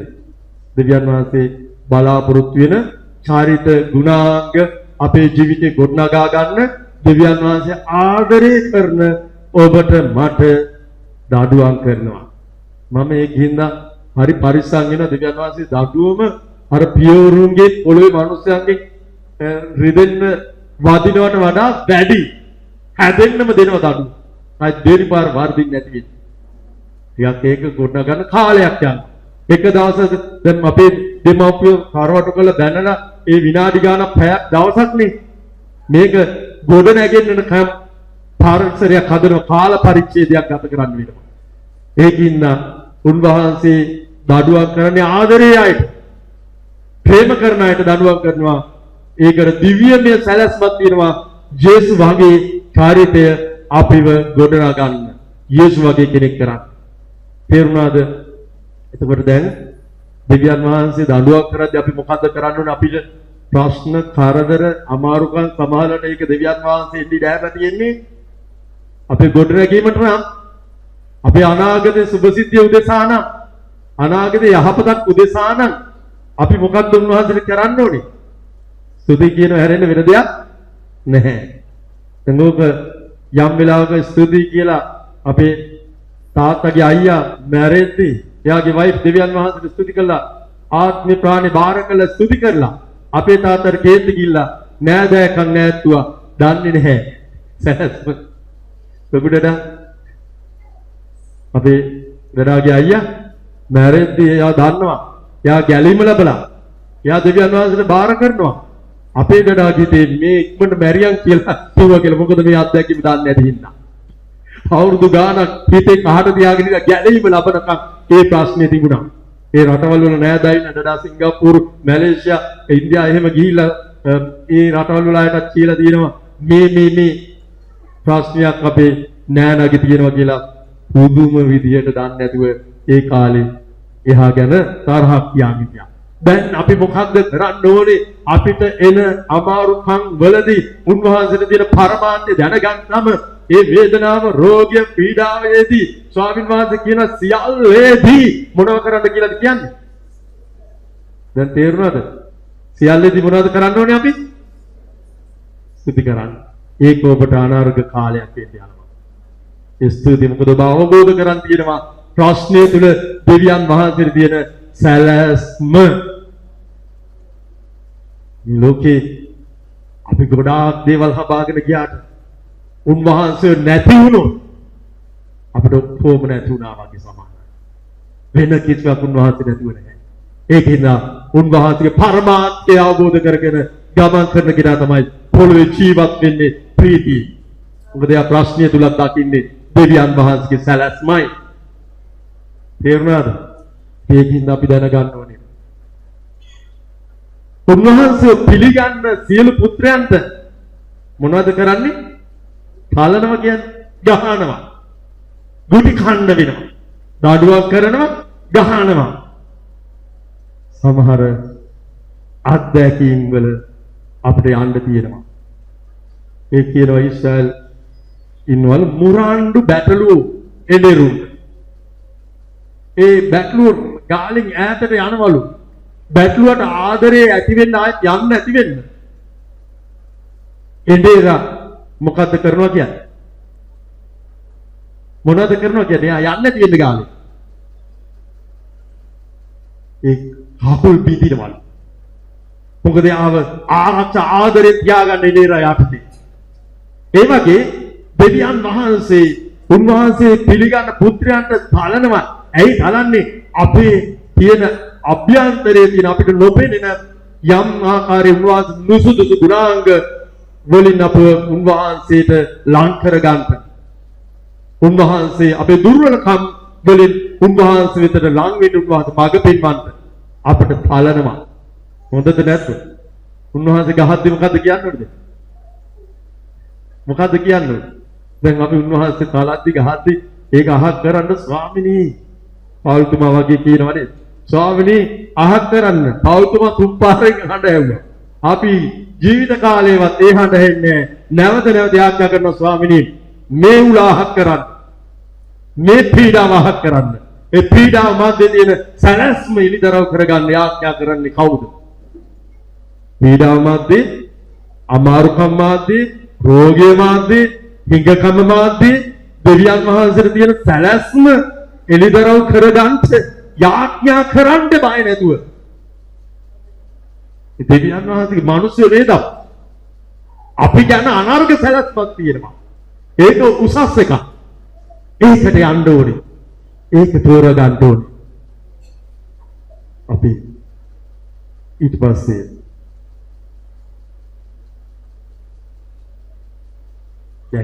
දෙවියන් වහන්සේට බය ජීවිතයක් ගත කරන්න අවශ්‍ය තිබෙන බැරි ඒ දිව්‍යමය බිය ඇති ජීවිතයක්. දෙවියන් වහන්සේට බය ඇති ජීවිතයකට අපව පැඳවන්න උන්වහන්සේ පරිසරය සූදානම් කරනවා. දෙවියන් වහන්සේට බය නැති ජීවිතයක අපි ගත කරොත් ඒ හඬ අහන්න නැතුව දෙවියන් වහන්සේ ගැන දැනගන්න නැතුව උන්වහන්සේ අවබෝධ කරගන්න නැති ජීවිතයක් ගත කළොත් අපට තව පීඩා, කරදර, වේදනා, රෝග, අමාරුකම් එයි. බයිබලයේ එහෙම කියනවා. දැන් තලන්නේ දඩුවම් කරන්නේ වර්ධ කරන අයටනේ. උන්වහන්සේ ඒ තුලත් උන්වහන්සේ ලං කරගෙන ඒක නිවර්ති කරන්නේ.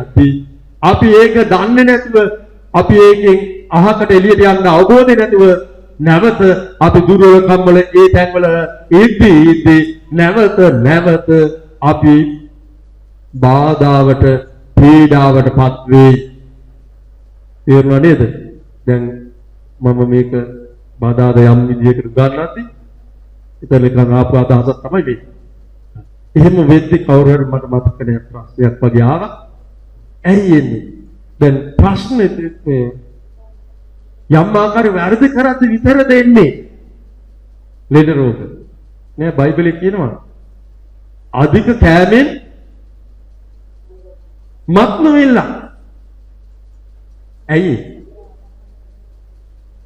බයිබලයේ කියනවා සීනි කෑවොත් සුගර් එනවා.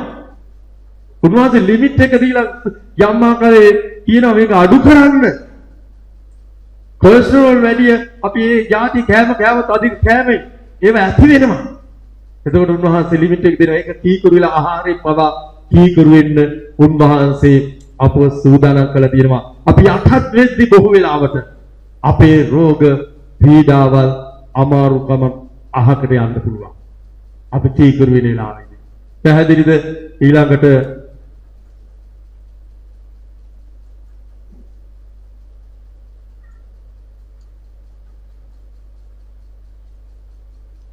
අය හත බලන් හිටියු. ඔබ සැන ඉවසන්නේ දඩුව පිණිසයි.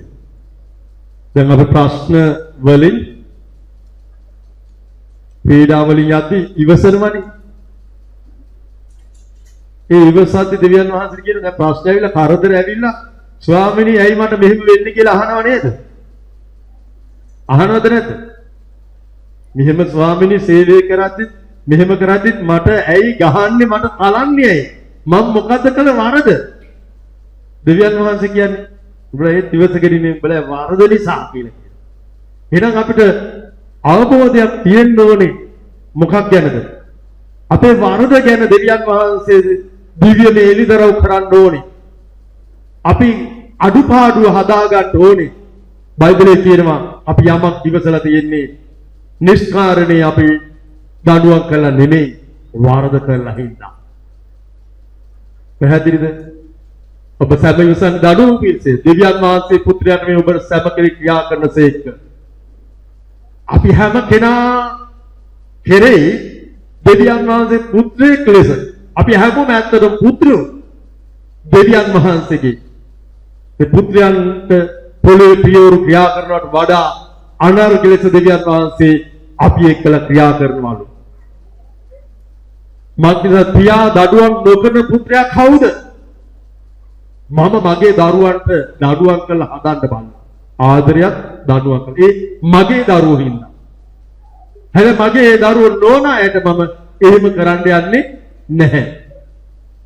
බයිබලයේ කියන උන්වහන්සේ පියා දඩුවම් නොකරන්නේ කා සදාද? පියා දඩුවම් කරන්නේ නැති පුත්‍රයා කවුද? ඊළඟට අපි බලනවා 8. ඒ සියල්ලන් ලබන දඩුවමට ඔබ සෑම පංගුකාරු නොවන්න උනම් ඔබ සෑම පුත්‍රයෝ නොවන අවජාතකයෝ වේ.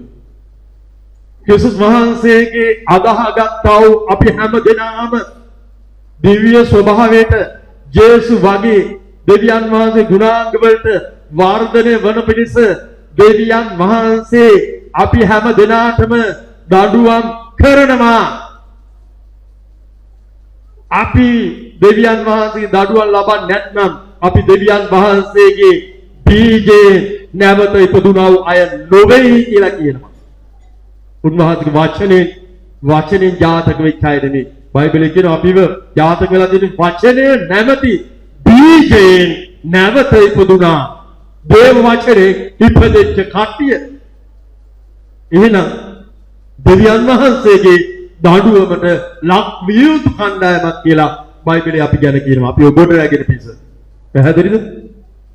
දැන් මොකක්ද කියන්නේ තේරුම ඔබ ලබන දඬුවම ගැන ඔබට අවබෝධයක් තියෙන්න ඕනේද නැද්ද? තියෙන්න ඕනේ.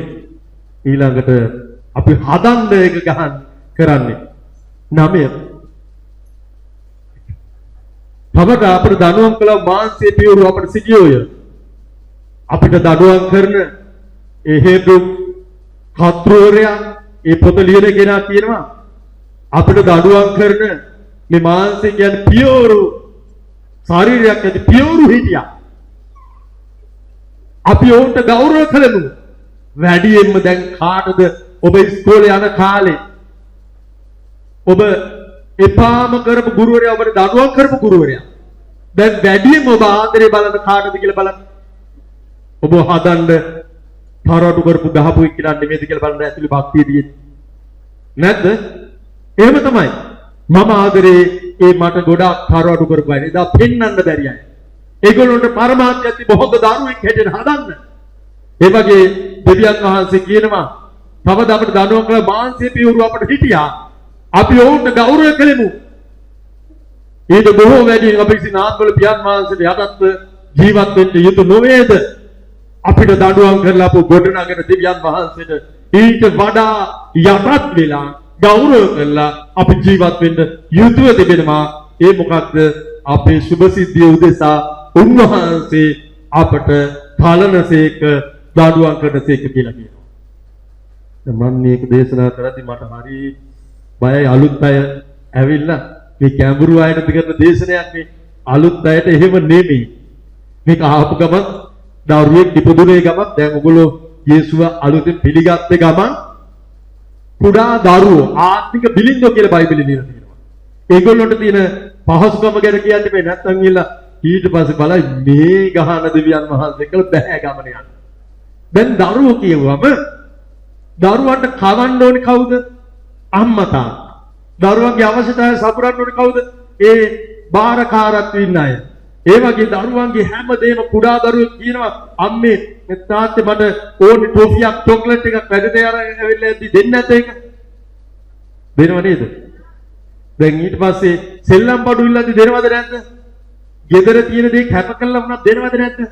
ඒ වගේ අලුත් අය බිරිඳු හැටියට බයිබලයේ දැකලා ඒ අයට කියනවා ඔබ ඉල්ලන දේ මන් දෙනවා. තාත්තගේ ආදරේ වෙන්නන්න දෙයි. ආදරේ දැක්කේ හින්දා තමයි තාත්තා තරවටු කරද්දි තාත්තට යටත්ව ගෞරව කරන්නේ අපි. තාත්තා ආදරේ අපේ දෙවියන් වහන්සේ මුල් කාලේදී මම ජේසුස් වහන්සේට ආපු කාලේදී මට ඕනුණා වගේ ව්‍යාපාරේ ආශිර්වාද කරමන් ඉල්ලුවා ස්වාමීනි මට ආශිර්වාද කරන්න කියලා. ඒක ලොරියේ මගේ ලොරි 4ක වැඩ කරන්න කරුණාව දෙනවා. ඒ එක ආදායම ස්වාමීන් වහන්සේ 4 ගුණකින් වැඩි කළා. ටික කාලයක් යද්දී ලොරි 3-12කින් වැඩි කළා. ඒක මා ආශිර්වාදයක්. හේතුව මා උන්වහන්සේ කළ ඉන්න ඕන හින්දා බිලින්දන්ට ඉල්ලන දේ ඉල්ලනවා දෙනවා. ස්වාමිනී දැන් අද නැහැ මෙතන ගෙදර කියලා ලාච්චි අරගෙන ගමන් ඒ කාලේ 5000 කොළ තිබ්බේ නැහැ ලොකුම කොලේ 10 කොලයක් එනවා. කොහේ වුණත් ගියේ ගමන් විශ්වාස කළ යාඥා කරුවා ලැබෙනවා. යන හැමතැනම ජය තිබෙනවා. එහෙනම් පුදුම විදියට අලුතෙන් එන අයට ජයග්‍රහයි ලෙස උන්වහන්සේ සලකන හේතුව තාත්තව අඳුරගෙන ලොකු නෑන් පස්සේ දැන් දෙමාපියෝ දරුවෝ ලොකු නෑන් පස්සේ හැමදාම පොඩි කාලේ වගේ බත් කවනවද? දැන් අවුරුදු දැන් රැකියාව කරලා තනියෙන් ජීවත් වෙන්න ඕන වයසේදී වරෙන් පුතේ කවන්න කියලා කවලා ඊට පස්සේ වරෙන් පුතේ නාවන්න කියලා නාවලා ඇඳුම් ටික අයන් කළ මද්දලා ස්කූල් බෑග් එකක් දාලා තාත් ඉස්කෝලේ යවනවද? තනියෙන් ජීවත් වෙන්න පුරුදු කරනවා. අවවාද අනුශාසනා මඟ පෙන්වීමවද? ඒ අවවාද අනුශාසනා පිළිගත්තේ නැත්නම් කියන උඹලා ලෝකෙන් හරි සමාජයෙන් හැදිලා වරෙන් වැරදිලා හරි කියලා කියනවා. දෙවියන් වහන්සේට අර අපිව වර්ධනය කළා උන්වහන්සේ අවවාද අනුශාසනා මඟ පෙන්නලා ඒ වැරදිට ගියොත් අපි විනාශ වෙන හින්දා නිවැරදි කරන්නට උන්වහන්සේ අපි ආත්මික වැඩිමහල් අය බවට පත් වුණා පස්සේ ඒ වැඩිමහල් විදියට ජීවත් වෙන්නේ නැත්නම් තමයි මේ දඬුවම් දෙන්නේ. පැහැදිලිද? තේරුණා නේද? යා කාලේ යද්දි වර්ධනය වෙද්දි කීකරුකම එනවා. කාලේ ගිහිල්ලා වර්ධනය වෙන්නේ නැතිකොට අකීකරු වෙද්දි කීකරුකමට පත් කරන්නට තාත්තා හැටියට උන්වහන්සේ දඬුවම් කරනවා, පාලනවා. තේරුණාද? දැන් ඊට පස්සේ 10 කියනවා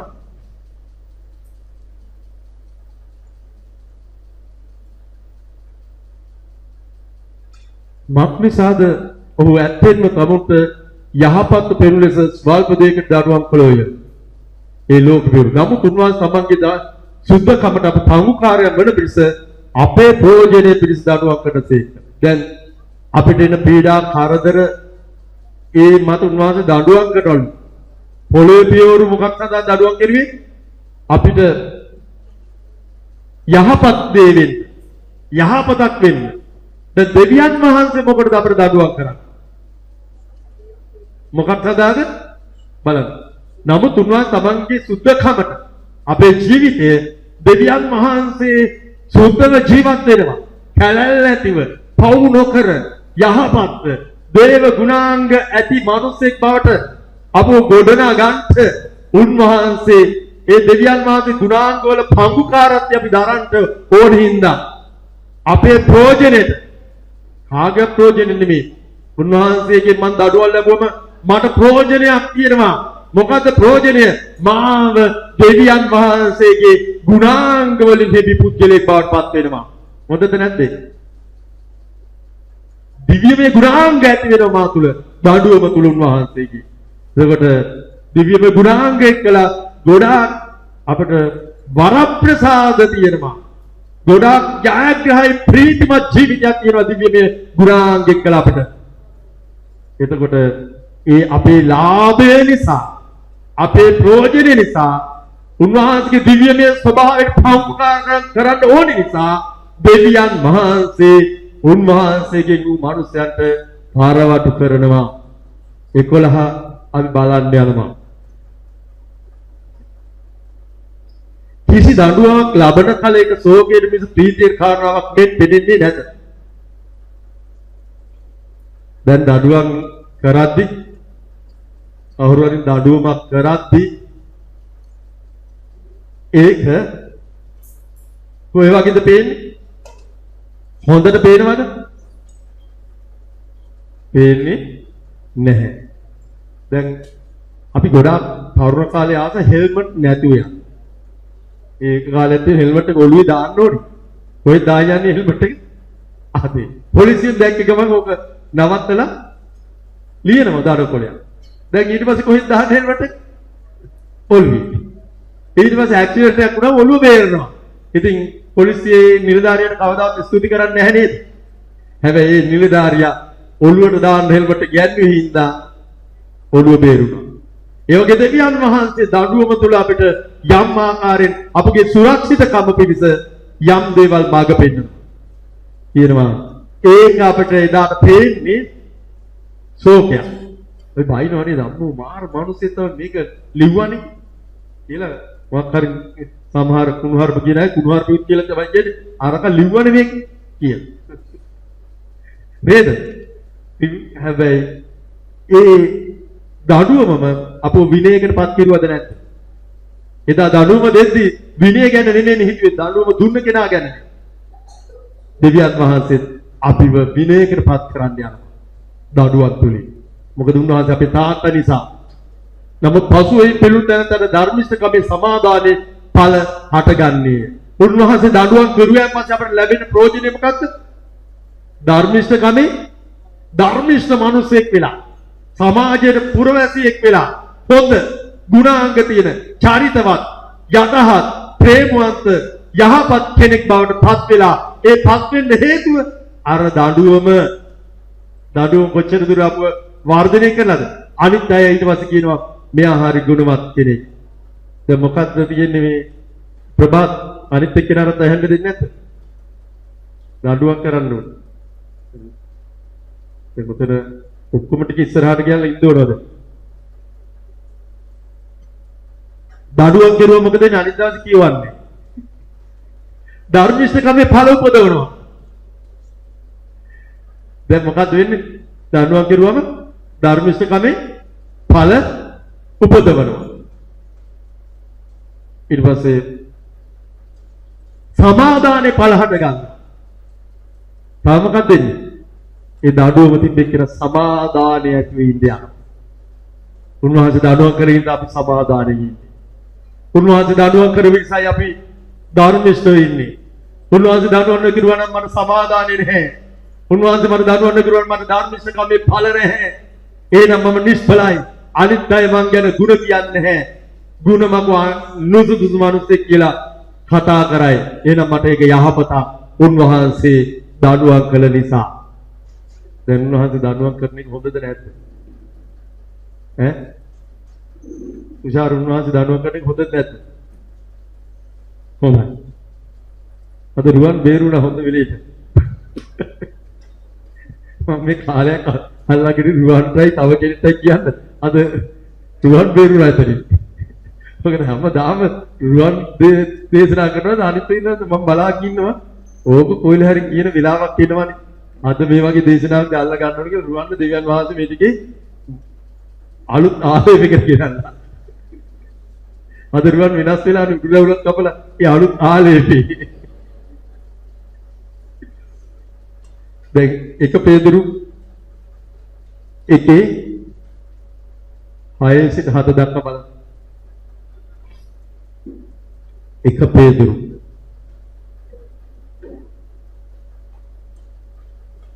ඕනෑම තිබෙන විට ඔබ සෑම දැන ස්වල්පයක් කලක් අනේකාර පරීක්ෂාවලින් සෝකෙත් පත් කරනවා. බයිබලයේ කියනවා අපි ඕනෙලු අනේකාකාර පරීක්ෂාවලින් සෝකෙත් පත් වෙන්න. කියන්නේ දඩුවමක් ලබද්දී ප්‍රශ්නයක් එද්දී සන්තෝෂයිද? මම නම් කොච්චර වුණත් හැදෙන එක වෙනම එකක්. ප්‍රශ්නේදී නම් මට සන්තෝෂෙන්නේ දැනෙන එක අඩුයි. දන්නවා දිවිමේ පරමාර්ථය. ප්‍රශ්න නෑවිලා ඉන්න තරම හොඳයි. හැබැයි ප්‍රශ්න ආපුවම මම උඩට යන එක මම දන්නවා. කවුද කැමති ප්‍රශ්න වලට නේද? බයිබලයේ කියනවා ඒ අනේකාකාර පරීක්ෂාවලින් අපව ශෝකයටපත් වෙනවා, දුකටපත් වෙනවා. අමාරුයි හිත. ඒ ගැලවීම ගැන ඔබ සැම ඉතා ප්‍රීතිවන්ත වෙයි. මොකක්ද තියෙන ප්‍රීති වෙන්නේ? අපි පරීක්ෂාවට පත් වෙලා ඒ දඩුවම් ලැබලා ශෝකයටපත් වුණාන් පස්සේ අපිට ගැලවීමක් දෙනවා. මොකක්ද දෙන්නේ? අපි විනිශ්චයේදී නිවේට යන්නේ නැහැ කියලා කියනවා. අපි විනිශ්චයේදී කියනවා ඔබ දකුණු පැත්තට එන්න. දෙවියන් වහන්සේ පුත්‍රයෙක් කියලා ඉන්න තියෙන තැන. අද සුදු වස්ත්‍ර ඇඳගත්ත ඒ අන්තිම දවසේදී උන්වහන්සේ කළ ඒ දවසේ අපිට ඉන්න තියෙනවා. ඒ ගැලවීම අපිට තියෙන ගැලවීම ඒ දඬුවමෙන් සම්පූර්ණත්වයට යනවා. බයිබලයේ කියනවා නුඹලා ගැලවීම සම්පූර්ණ කරගන්න. උන්වහන්සේ සම්පූර්ණකමට අපිව දඬුවම් තුලින් ගෙනියනවා. අපිට අවබෝධයක් තියෙන්න ඕනේ කීකරු වෙලා ඒක ස්ථිර කරගන්න. ප්‍රීතිවන්ත නොවේ. ගැලවීම ගැන සෑම ඊටා ප්‍රීතිවන්ත නොවේ. මහත් ප්‍රීතිමත් දවසක් ඔබට මට උදාවෙන් යනවා. දෙවියන් වහන්සේ දඩුවම ලැබලා කීකරුකමට ආවයන් පස්සේ. පැහැදිලිද? ඉතින් මට හිතුණා ඒ කාලේ මේ දෙවියන් වහන්සේ දඩුවම විඳින්න ඉන්න බෑ. කට්ටි පැල්ල කැලෑ පැල්ල මේ ඇදිලි පැත් වෙලා ඉන්න ඕනේ කියලා. එහෙම ඉන්න බෑනේ. මට හිතුණා අපායේ දුක් විඳත් කමක් නැහැ. මේක නම් ඇති කියලා හිතුණා දවසක්. ඒත් ඉන්න බෑ. උන්වහන්සේ දරුවෙක්නේ. දරුවා අපව අත්හැරලා ගියාට අපි දරුවම අත්හරින්නේ නැහැ නේද දෙමාපියෝ දන්නේ. දෙමාපියෝ දන්න දෙයක් තමයි දරුවන්ට පුළුවන් දෙමාපියන් අත්හැරලා යන්න. දෙමාපියෝ දරුවන් අත්හරින්නේ නැහැ. ඒ වගේ අපි කට්ටි පැන පැන යන්න හැදුවට දෙවියන් වහන්සේ අපව අල්ලගෙන උන්වහන්සේගේ දරුවෙක් වුණාන් පස්සේ ගොඩනගලා තමයි උන්වහන්සේ පස්ස බලන්නේ. දඩුවම් කරනවා, තලනවා, හදලා උන්වහන්සේ ගොඩනගනවා. ඒ නින්දා අපි කාලයක් ශෝකෙටපත් වුණත් ගැලවීම ගැන ප්‍රීති වෙනවා. යම් දවසක දරුවෝ කියනවා තාත්තලා එදා ගහලා කරලා අපිට මග පෙන්නලා හැදුව හින්දා තමයි අද මේ තත් ඉන්නේ කියලා ගොඩාක් අය කියනවා. මං කණෙන් අහලා තියෙනවා. අපි කියන්නේ යනවා අපේ දෙවියන් වහන්සේ අනේකාකාර පරීක්ෂාවලට ඉඩ දීලා අපට තනලා දුන්නේකු ඉඳලා අපි ඒ ගැලවීම දවසේදී ප්‍රීතිය උන්වහන්සේ ඉදිරියේ ප්‍රකාශ කරන දවසක් බවට පත් වෙන්න යනවා. ඒ දවස පැහැදිලිද? right. ඊට පස්සේ හත කියනවා ඒ ශෝකෙටපත් වන නාස්තියන්ව එසේව ගින්නෙන් සෝදිස් කරන රණට වඩා ඇගේ තිබෙන ඔබගේ සැපකේ ඇදහිල්ල. දැන් පරීක්ෂාවල්ෙදී ප්‍රශ්නේදී ඔබව ගොඩනැගෙන විතරක් නෙමෙයි දෙවියන් වහන්සේ ඔබේ ඇදහිල්ල ඔබ කවුද කියලා ඔබට දැනගන්න සලස්වනවා. දැන් මම ප්‍රශ්න ගොඩාක් එද්දී දෙවියන් වහන්සේ මතම ඉඳලා උන්වහන්සේ ගිය සතියේ අපි ඉගෙන ගත්තා උන්වහන්සේ දෙසම බලන්න ඕනේ කියලා. උත්තරේ ගන්න. මම උන්වහන්සේට උගන්වන වගේම දැන් උන්වහන්සේ බලනවා උන්වහන්සේ දෙසම දෙයි බලන්නේ. මගේ ඇදහිල්ල ප්‍රශ්නයක් ඇති උන්වහන්සේ දාලා යනවද? නැත්නම් උන්වහන්සේ කළ ඉන්නවද කියලා මට දැනගන්න මාව තාක්ෂේරු කරන උන්වහන්සේ යම් සැලැස්මක් දාලා තියෙනවා. ඒතකොට ඇදහිල්ල පරීක්ෂා කිරීමෙන් යේසුස් ක්‍රිස්තුස් වහන්සේගේ එළිදරව් වීමේ ප්‍රශංසාවත් මහිමයත් ගෞරවයත් පැමිණෙන පිණිස. දැන් මොකක්ද එතන කියන්නේ? ඇදහිල්ල පරීක්ෂා කරමින් අපි ඇදහිල්ල පරීක්ෂා කරනවා. අපි උන්වහන්සේ කළ ප්‍රශ්නේදී කරදරේදී දෙවියන් වහන්සේගේ කැමැත්තට ජීවත් වෙනවාද කියලා බලන්න ඇදහිල්ල පරීක්ෂා කරනවා. ඒ ඇදහිල්ල පරීක්ෂා කිරීමෙන් යේසුස් වහන්සේ එනවනේ කවදාද එළිදරව් වෙනවනේ. උන්වහන්සේ කීමක් තව තියෙනවද දන්නවද? උන්වහන්සේ විනිශ්චයකරු හැටියට අපි මුළු ලෝකේ හැම ජාතියක් ආගමක් භාෂාවක් හැම දෙවිවරු අදහන්නව මිනිස්යම විනිශ්චය කරන්න විනිශ්චයකරු හැටියට උන්වහන්සේ එද්දී අපි විනිශ්චයෙන් ගැලවිලා ඉන්නවා. හේතුව උන්වහන්සේ දරුවෙක් ඉඳා. එළිදර අපිට දෙවියන් වහන්සේ ගෞරවය මහිමය ප්‍රශංසාව පැමිණෙනවා එදාදී. අපි උන්වහන්සේ කළා ස්ථිරව ඇදහිල්ලෙන් හිටියා කියලා. පැහැදිලිද? මේ දවසට ගේන්න තමයි ඔය හැම සෙල්ලමක්ම දෙවියන් වහන්සේ වචනේ විදිහට අපි එක්කලා කරන්නේ. කොතනද? අවසාන දවසේදී උන්වහන්සේ ඉදිරියේ අපි උන්වහන්සේ ගෞරවයට මහිමයට ප්‍රශංසාටපත් වෙන්න, අපි විනිශ්චයටපත් නොවි ඉන්න, සදාකාලික අපායට නොයා ඉන්න උන්වහන්සේ අර දඩුවම් දීලා විනිශ්චය ගෙනල්ලා අපි පරීක්ෂා කළා බැලුවේ ඒකටයි. එහෙනම් අපි කැමැත්තෙන්ම යටත් වෙනවා නම් ඒ දඩුවම් අපිට ලැබෙන්නේ නැහැ. ඒ දඩුවම් දෙන්නේ කී අතිකරුවෙද්දී යාඥාවෙන් වචනය කියවලා බෙලෙයි කළා ඒත් අපිට කැමැත්තෙන්ම උවමනාවෙන්ම යටත් වීමක් තෝරගෙන ඒවෙන් දෙයලා ඉන්න ක්‍රමයක් බයිබලයේ කියනවා. ආමෙන්. අපි නැගිටිමු එහෙනම්. දෙවියන් වහන්සේ අද අපිට කියන්නේ දේ උකයි. හාලෙලූයා.